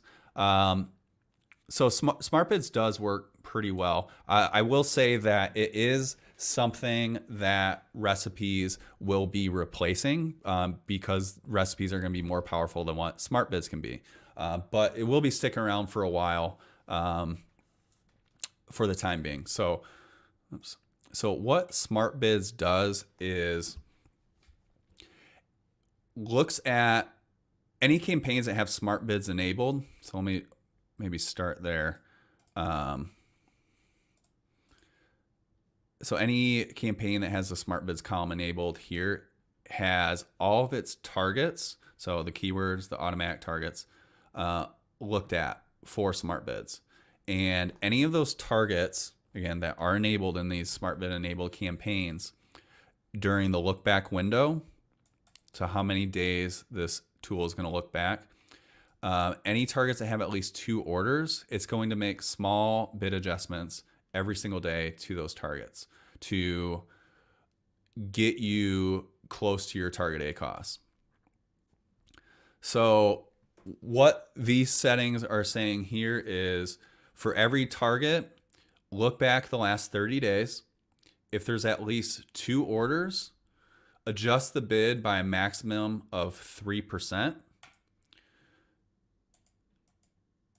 Unless the bid is lower than 5 cents, so we have a min bid, so it doesn't reduce it too far, or the bid is already higher than $1.50, so you can have some constraints there. In this way, smart bids makes small incremental changes to these targets over time. The target ACoS threshold, what that says is if your target ACoS, for example, is 25%, anything that's within 2% of 25%, it's not going to make any changes to. So in this case, it would be 23 to 27%. There's a buffer area where there's no changes made through smart bids. Some things you can do with smart bids is create templates for it. So this is useful because it needs data to make an adjustment. It needs to have an ACoS, which means it needs to have a target needs to have at least 2 orders. There's going to be times where that doesn't happen, or you have targets that are only getting orders every month, 2 months, where you may need to have a longer look back date, or you might have targets where you want to have higher maximum or minimum bids. You can create different profiles for this, which I've done as well. To access those templates, it's just this little brain icon here, and you can edit it to create a new one. And I have ones in here for like different aggressive. So it's like a shorter look back window of 14 days. And if you have targets that are getting enough orders to have a shorter look back window, you would want to do that. So you can do things like set up your templates here to where, okay, I'm going to have one at 14 days. I'm going to have one at 30 days. I'm going to have one at 60 days based on how, kind of the order volume that you're getting. And then you can go through and basically create a filter. It's like, okay, let's create our 14 day, or maybe you want to see if like, do I have targets that are getting enough orders to handle a 7-day window? And we could do that. So let's see any, maybe we want to see like, is there any that are getting more than 4, just to be on the safe side? And let that load. So I have like 25 here that are getting plenty of orders that I could create a shorter window. So all of these, so this is inheriting a smart bid. I'm going to talk about something here in a second, kind of our waterfall methodology that we use across different Merchstar features. But let's create a new one. I'm going to create like a, I don't know, let's do 7-day aggressive. And I'm going to do a little bit bigger bid adjustment. So this will adjust up to 5%. I mean, you could even be like super aggressive, especially this time of the year. If you want to have it do a little bit more, 5% is probably closer to the max I would go, especially when you think of it on a weekly basis. It'll make this change every single day or up to every single day. And then maximum bid and 7-day look back.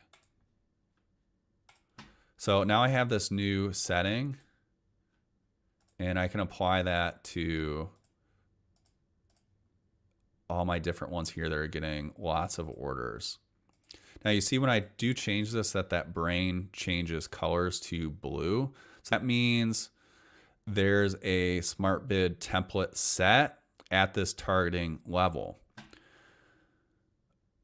Versus the gray brain means it's being inherited from either the ad group, campaign, or the account level. There's various levels. So we use, for smart bids and some other features like target ACOS, we use a waterfall methodology where we start at the account level.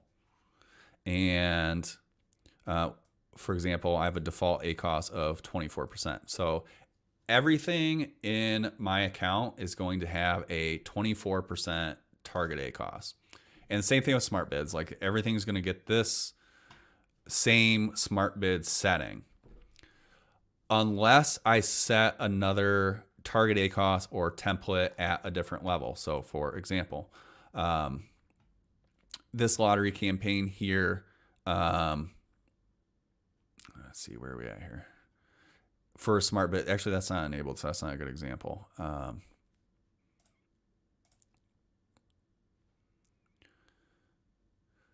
So like this campaign here is inheriting the smart bid settings from our account setting. It's enabled, but there's no custom setting made.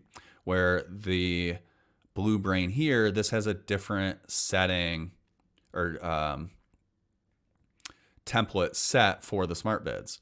So this is no longer using the account level smart bid settings, it's now using its own campaign level. And everything within this campaign, every ad group, is now inheriting that same aggressive smart bid template from the campaign level. And then every target within that ad group inherits it as well, unless I also change this at the to a different one, and then its targets will inherit it. So it kind of, whatever you set a campaign at, those settings waterfall down to the ad group and the targets, unless you set a different setting at that ad group or target, and then it waterfalls down from there. So I hope that makes sense. I can see how that could be a little confusing, but see if we can catch up. So that's kind of like how I set up smart bids. I keep it pretty, I don't do anything like too crazy with it. Usually a 14-day or 30-day window. And again, you can do like more aggressive during this time, but that's how I would search to see what kind of time frames I could support is just by, okay, let's plug in last 7 days, see, okay, these kind of ones I could definitely do maybe a shorter window. That way, you wouldn't want to do too long of a window because smart bids would still use that entire window to make adjustments. So you might have old data, like say you had a 60-day date range. The most recent data could be outweighed by prior data. All right, let's keep going.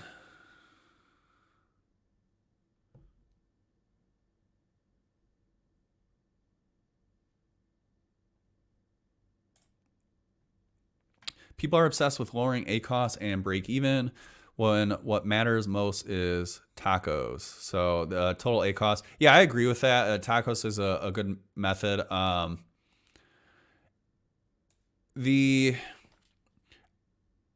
So like break even for me is just more of like a target, is like a simple target to make. And then tacos is going to kind of, I don't know, I have targets, I guess, like 15% or so would be like a total ACOS that I like to hit, but that's going to just kind of happen. I guess at least for the way I'm running ads, I do focus more on my ACOS than tacos. But that's just me personally.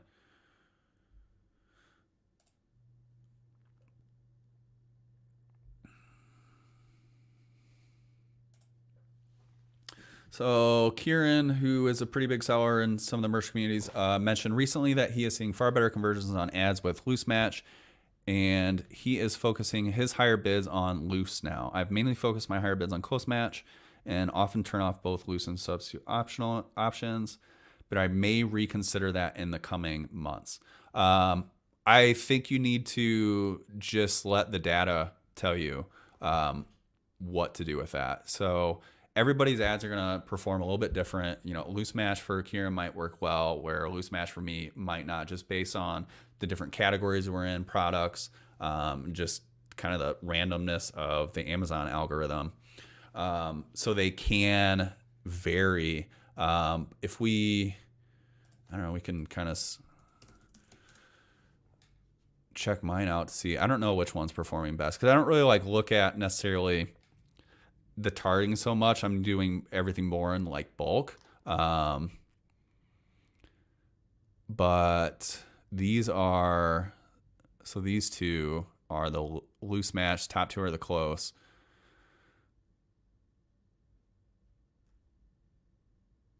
And these are the last 7 days. I don't know. Let's look at the last 90 days, get more data. I really don't know which one's going to be. They're all pretty similar. Order count far and away goes to Close Match. Actually, yeah, okay, they're still in the same order.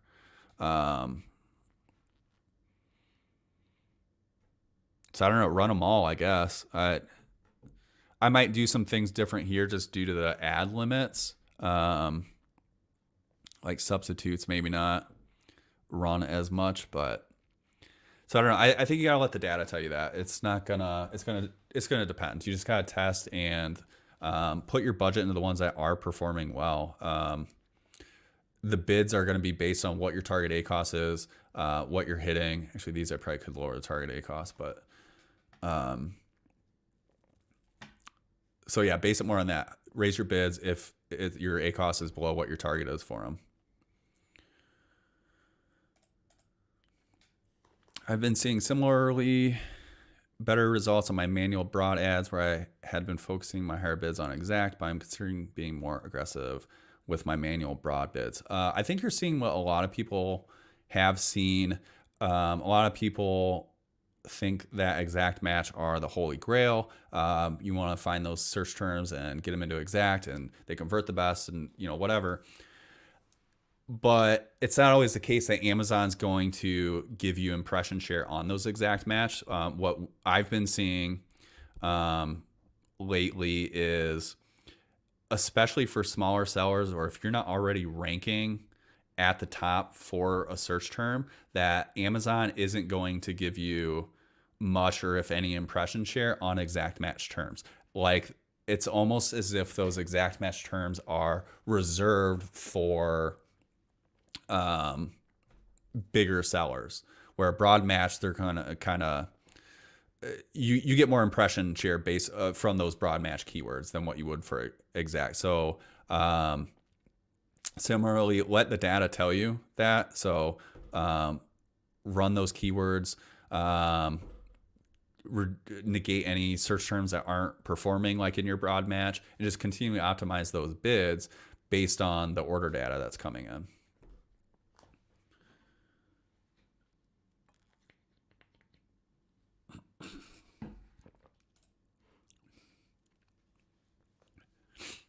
I have a few KDP ads where I am testing fixed bids. This was after reading Robert Ryan's book, Amazon Ads Unleashed, where he writes about ads on traditional books. I'm not familiar with the book. I can tell you where I use fixed ads, and there's a couple different places I can think of where they can be beneficial. So much earlier in the stream, I talked about the different bidding strategies with down only, up and down, then you have your fixed bids.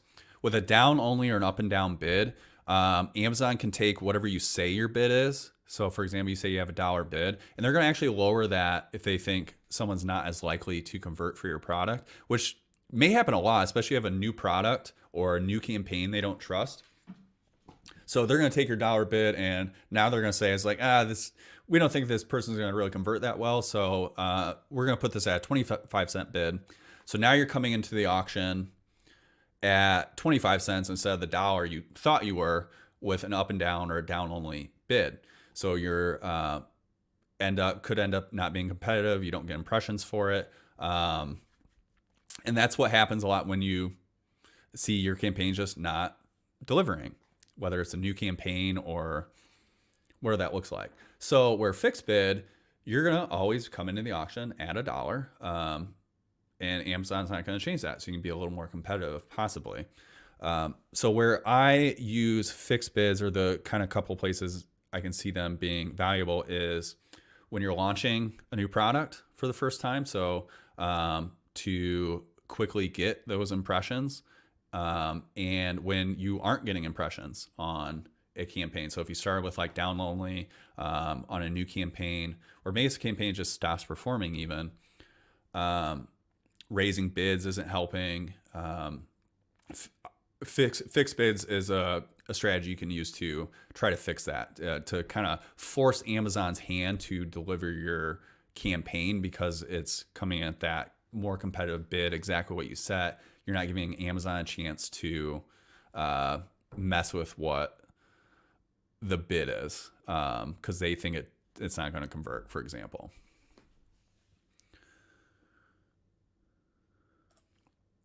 So in search term, when to decide the keyword, go with negative or positive. I mean, negative if it's not selling, positive if it is. That's kind of where I would go.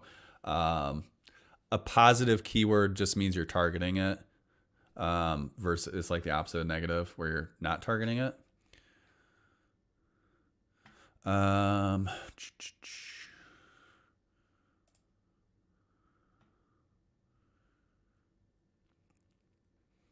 Question about KDP.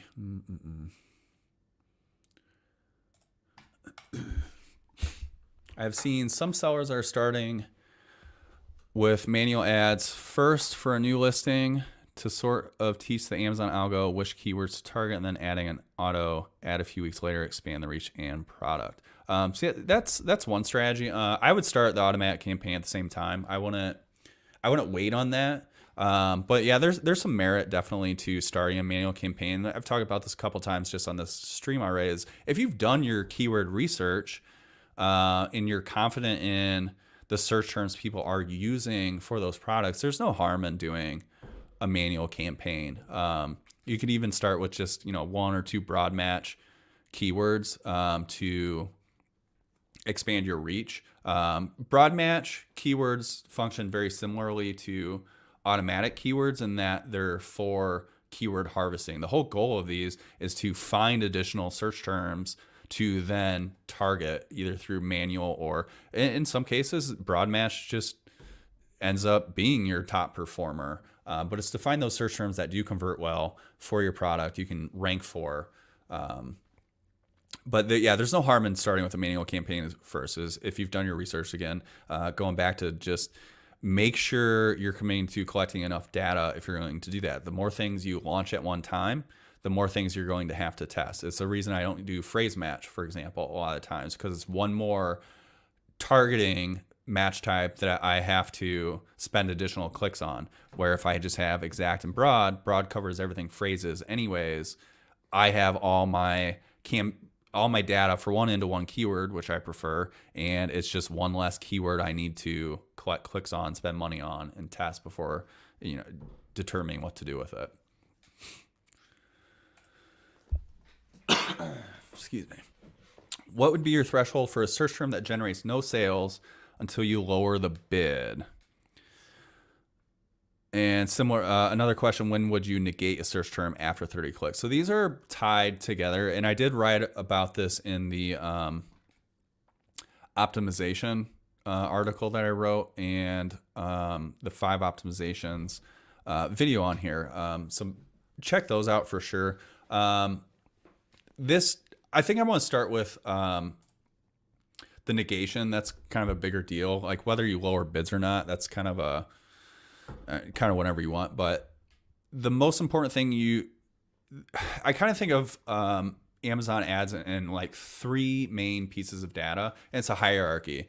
So the most important data you can get is order data, which gives you that ACoS. If you don't have orders, you don't have an ACoS. If you have orders, you use that. So if you have, and for me, it's at least 2 orders, ideally more, but if you have 2 or more orders, use your order data. So you're basing your decisions based on your ACoS. If you don't have order data, the next best data that you have is your clicks. It's what you have the most of and kind of gives you the most information. So if you don't have orders, you want to use your clicks.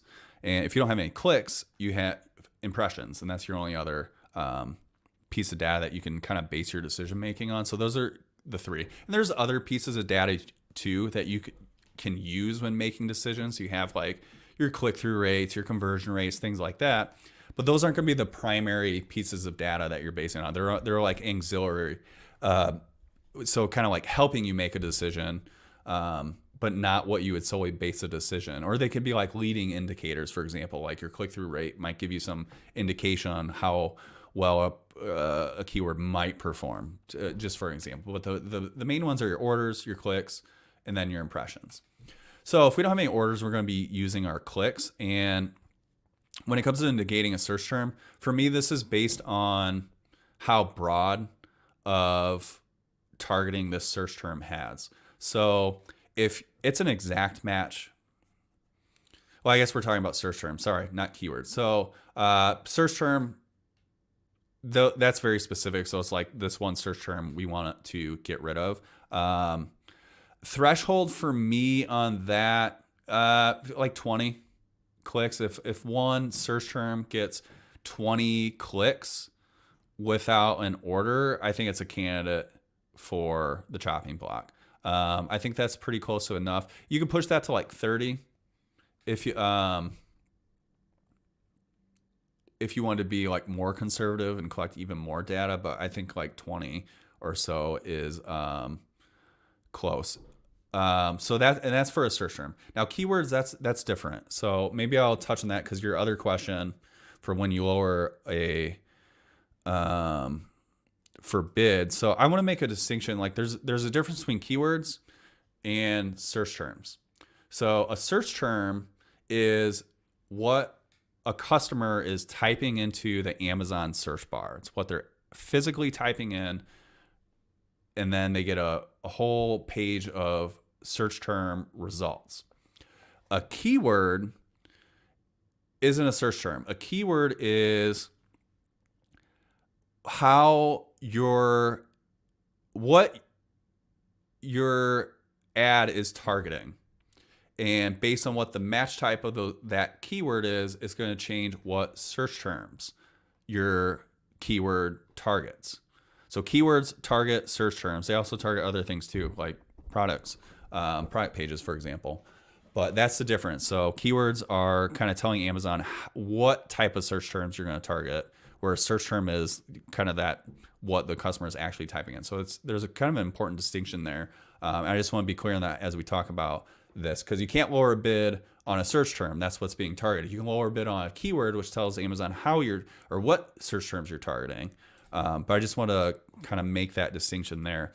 So when it comes to a keyword, so maybe I'll touch on this because search terms are different than keywords. So I will negate search terms, and I'll use Mershjar's promotion features to do that, or I'll go through the search term page, and I can create a filter for orders equals 0 and clicks more than 20. So now I have a bunch of ones that are good targets to negate. So like anything above 20, and it'll actually show me if there's different ad groups that they're targeting. It's because I might not want to negate it in every one, or I might. So like this one here, you can make decisions faster just based on the aggregated data, for example. So that's kind of like that 20 click threshold for search terms specifically. When it comes to keywords, though, that's more of like here where I'm using my save filters for finding stuff with 0 orders or with 1 order. And this is going to be different. So 20 is going to be more like my minimum threshold for clicks without any orders before I negate a keyword, or really turn it off. You're not negating it so much. And what I base that on is how broad that keyword is targeting. If you have an exact match keyword, you're going to target a handful of search terms. It's an exact match keyword, you're going to target that exact search term. So if you have dog shirt, you're going to target dog shirt. You're going to target the plural version of it, so dog shirts. And you're going to do some misspellings as well. So you're targeting all those. So we're talking like 3, 4, 5, 6 possible search terms where your clicks are only going to be spread out across those different search terms. And the other thing with a exact match keyword like that, if you negate one of those search terms, so plural or any of the other ones, it negates all of them. It doesn't negate just that. So if you negate dog shirts, you're also negating dog shirt. Even if they perform differently and they'll show up differently in your search term reports, you're still negating both of them. So that's something to keep in mind, where because you will see that where a plural version of a search term can perform wildly different than non-plural version. So an exact match, those clicks aren't spread out as much, so that data is more contained. My threshold would be closer to like 20 clicks, where if it's a broad match or an automatic targeting group, those keywords and targeting groups can target hundreds, if not thousands, of different search terms, so that your clicks are, for one, likely going to be spread out across many different ones. So you almost like need more clicks. If all of your clicks are going to like just a couple possible search terms out of the thousands that it could target, you're not really collecting enough data to like make that decision, or like confidently make that decision. You're turning this off and it's just not going to perform. But before I would do that for any broad or phrase or kind of those broader ones, is first go back to our search terms and make sure there's not any search terms that are taking up more of that data, or like getting all the clicks and not getting orders and kind of starving the rest of them. So that's the first step. So negate any that are getting all those clicks. And then, yeah, the threshold for like a broad would be like 40 clicks for me, anywhere between 30 and 40, closer to 40 for those. And again, because of how many different search terms that they target. Is this time of year the best time to run lottery ads since the traffic is very high? All year round, buddy. Like all year. I don't know if this is the best time to start ads. I still would, but yeah, this is going to be. I'm excited about having lottery campaigns running the way they are for this holiday season because they are very broad reaching. You're going to have, there's a huge influx of traffic that comes to Amazon, and a lot of that traffic is going to be long tail, even search terms that have never been searched before that some of my products could hit, just because of the types of products there that are just like extremely long tail. And then picking up orders from those and going into next year with those orders, having BSRs on these products that didn't before. But yeah, this time of year is fantastic for lottery campaigns, especially like moving into next year, like kind of giving those products a boost.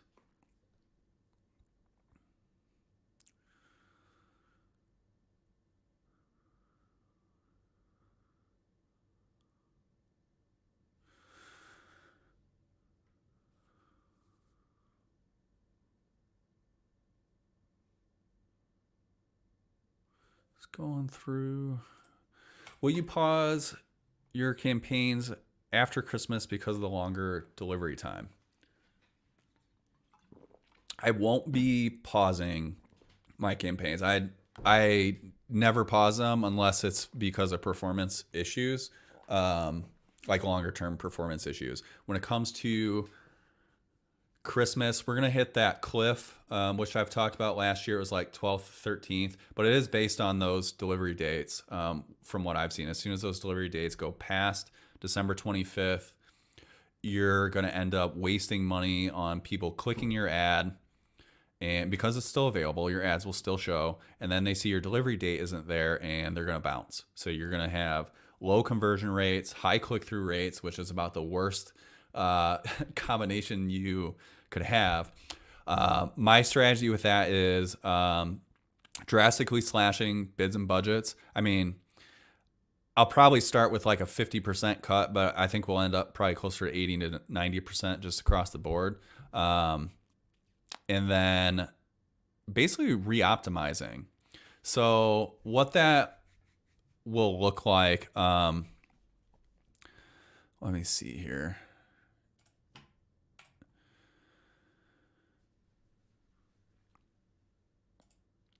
When looking at the dates, so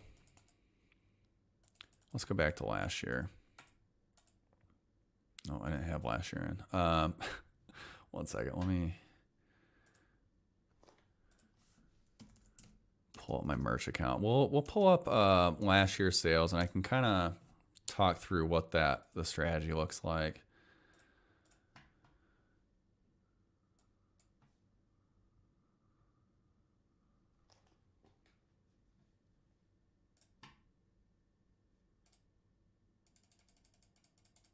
Sorry, just bear with me here.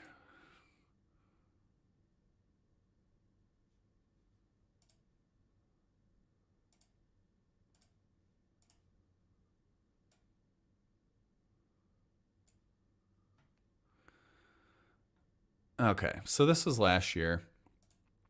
Probably a lot of sellers look pretty similar where we got Black Friday, Cyber Monday, it keeps going up, up, up, up, and then shipping dates past Christmas looks like the 14th. So 13th was the last big day, huge cliff drop off, and then it keeps going down as we get closer. So this is about when the shipping dates happen.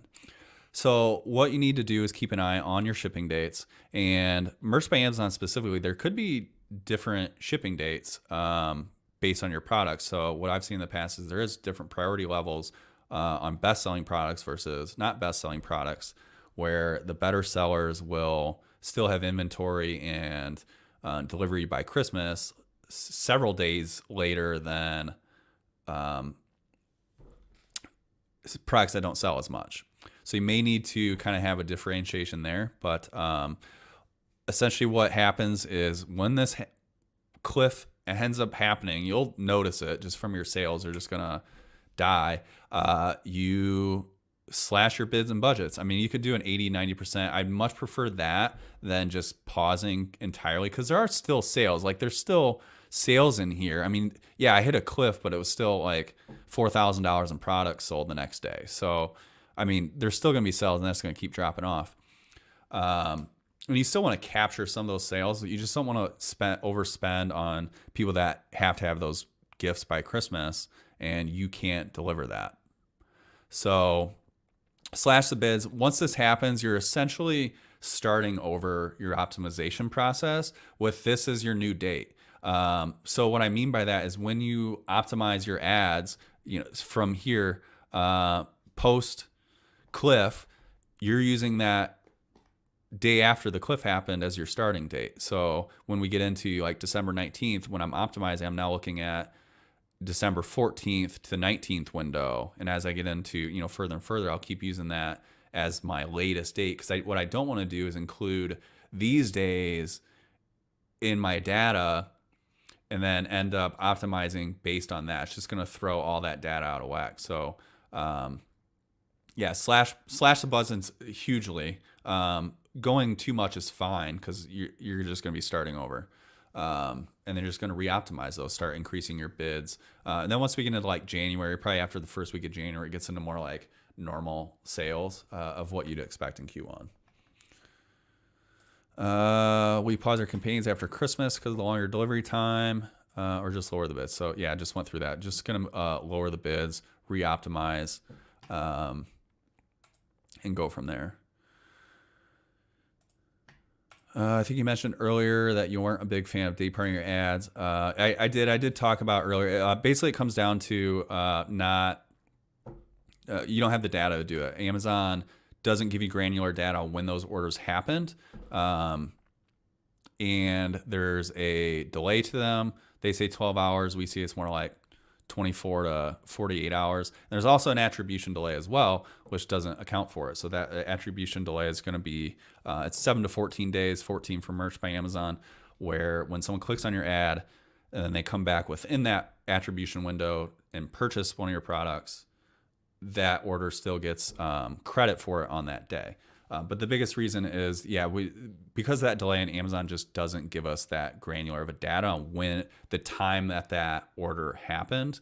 So there's no way to know when it does. So not a huge fan of day part. I would be. I'll use day parting if they build that granularity into it. And I mean, Amazon Ads is relatively new still when it compared to like something like Facebook ads that has a much more mature platform. I mean, the stuff Facebook even has now compared to when I was using it years ago, it's become a lot more sophisticated. And Amazon ads too, just in the last few years. I mean, it wasn't that long ago that automatic campaigns didn't have any targeting groups. It was just, that was it. It was an automatic campaign. And you can even do negative targeting on it. So these things are, it's becoming more sophisticated as time goes on. And with how much money Amazon is receiving from the advertising side of things, I mean, it's their fastest growing segment by far. We're going to keep seeing them invest in the advertising space.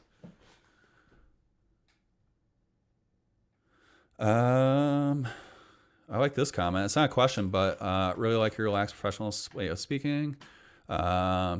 Refreshing when you've watched some Get Rich in 2 days doing this e-com video. I really appreciate that.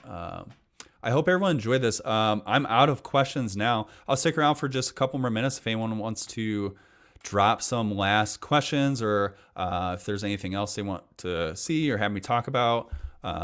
Give you guys a few minutes for that.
Is there any way to rename ad groups in Mershar, or is it only possible on Amazon's ad console? It is only possible on Amazon's ad console right now. So we're going to eventually be building all these kind of features into Mershar as far as like campaign creation and renaming. Campaign and ad group renaming is on the roadmap, plus a ton of other things, basically replicating what ad console can already do and bring it into Mershar. We will be doing that. Our focus, of course, has just been on some of these other features that can't be replicated in ad console. So that's where we've been focusing our time. But yeah, the long-term goal is definitely to bring all those same features. But one of the things that is on the roadmap that's been talked about before, we just haven't got to it yet, is like bulk renaming.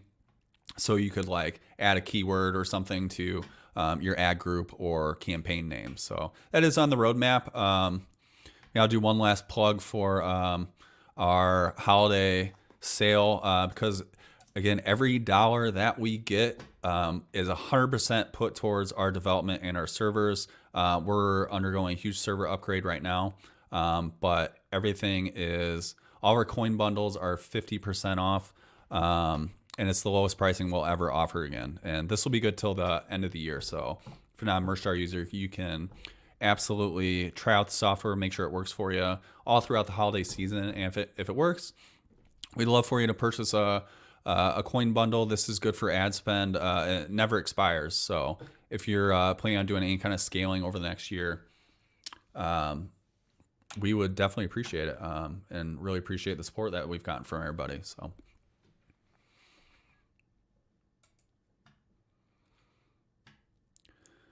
Well, I think this would probably be a good time to wrap up, unless I get another question here in the next few seconds. But I really appreciate everyone's time that stuck around. Hope this was valuable. And I know we went a little long, but hopefully it's easy enough to go back through the content and find what you want. But yeah, appreciate everyone being here and had a lot of fun. So we'll till the next time.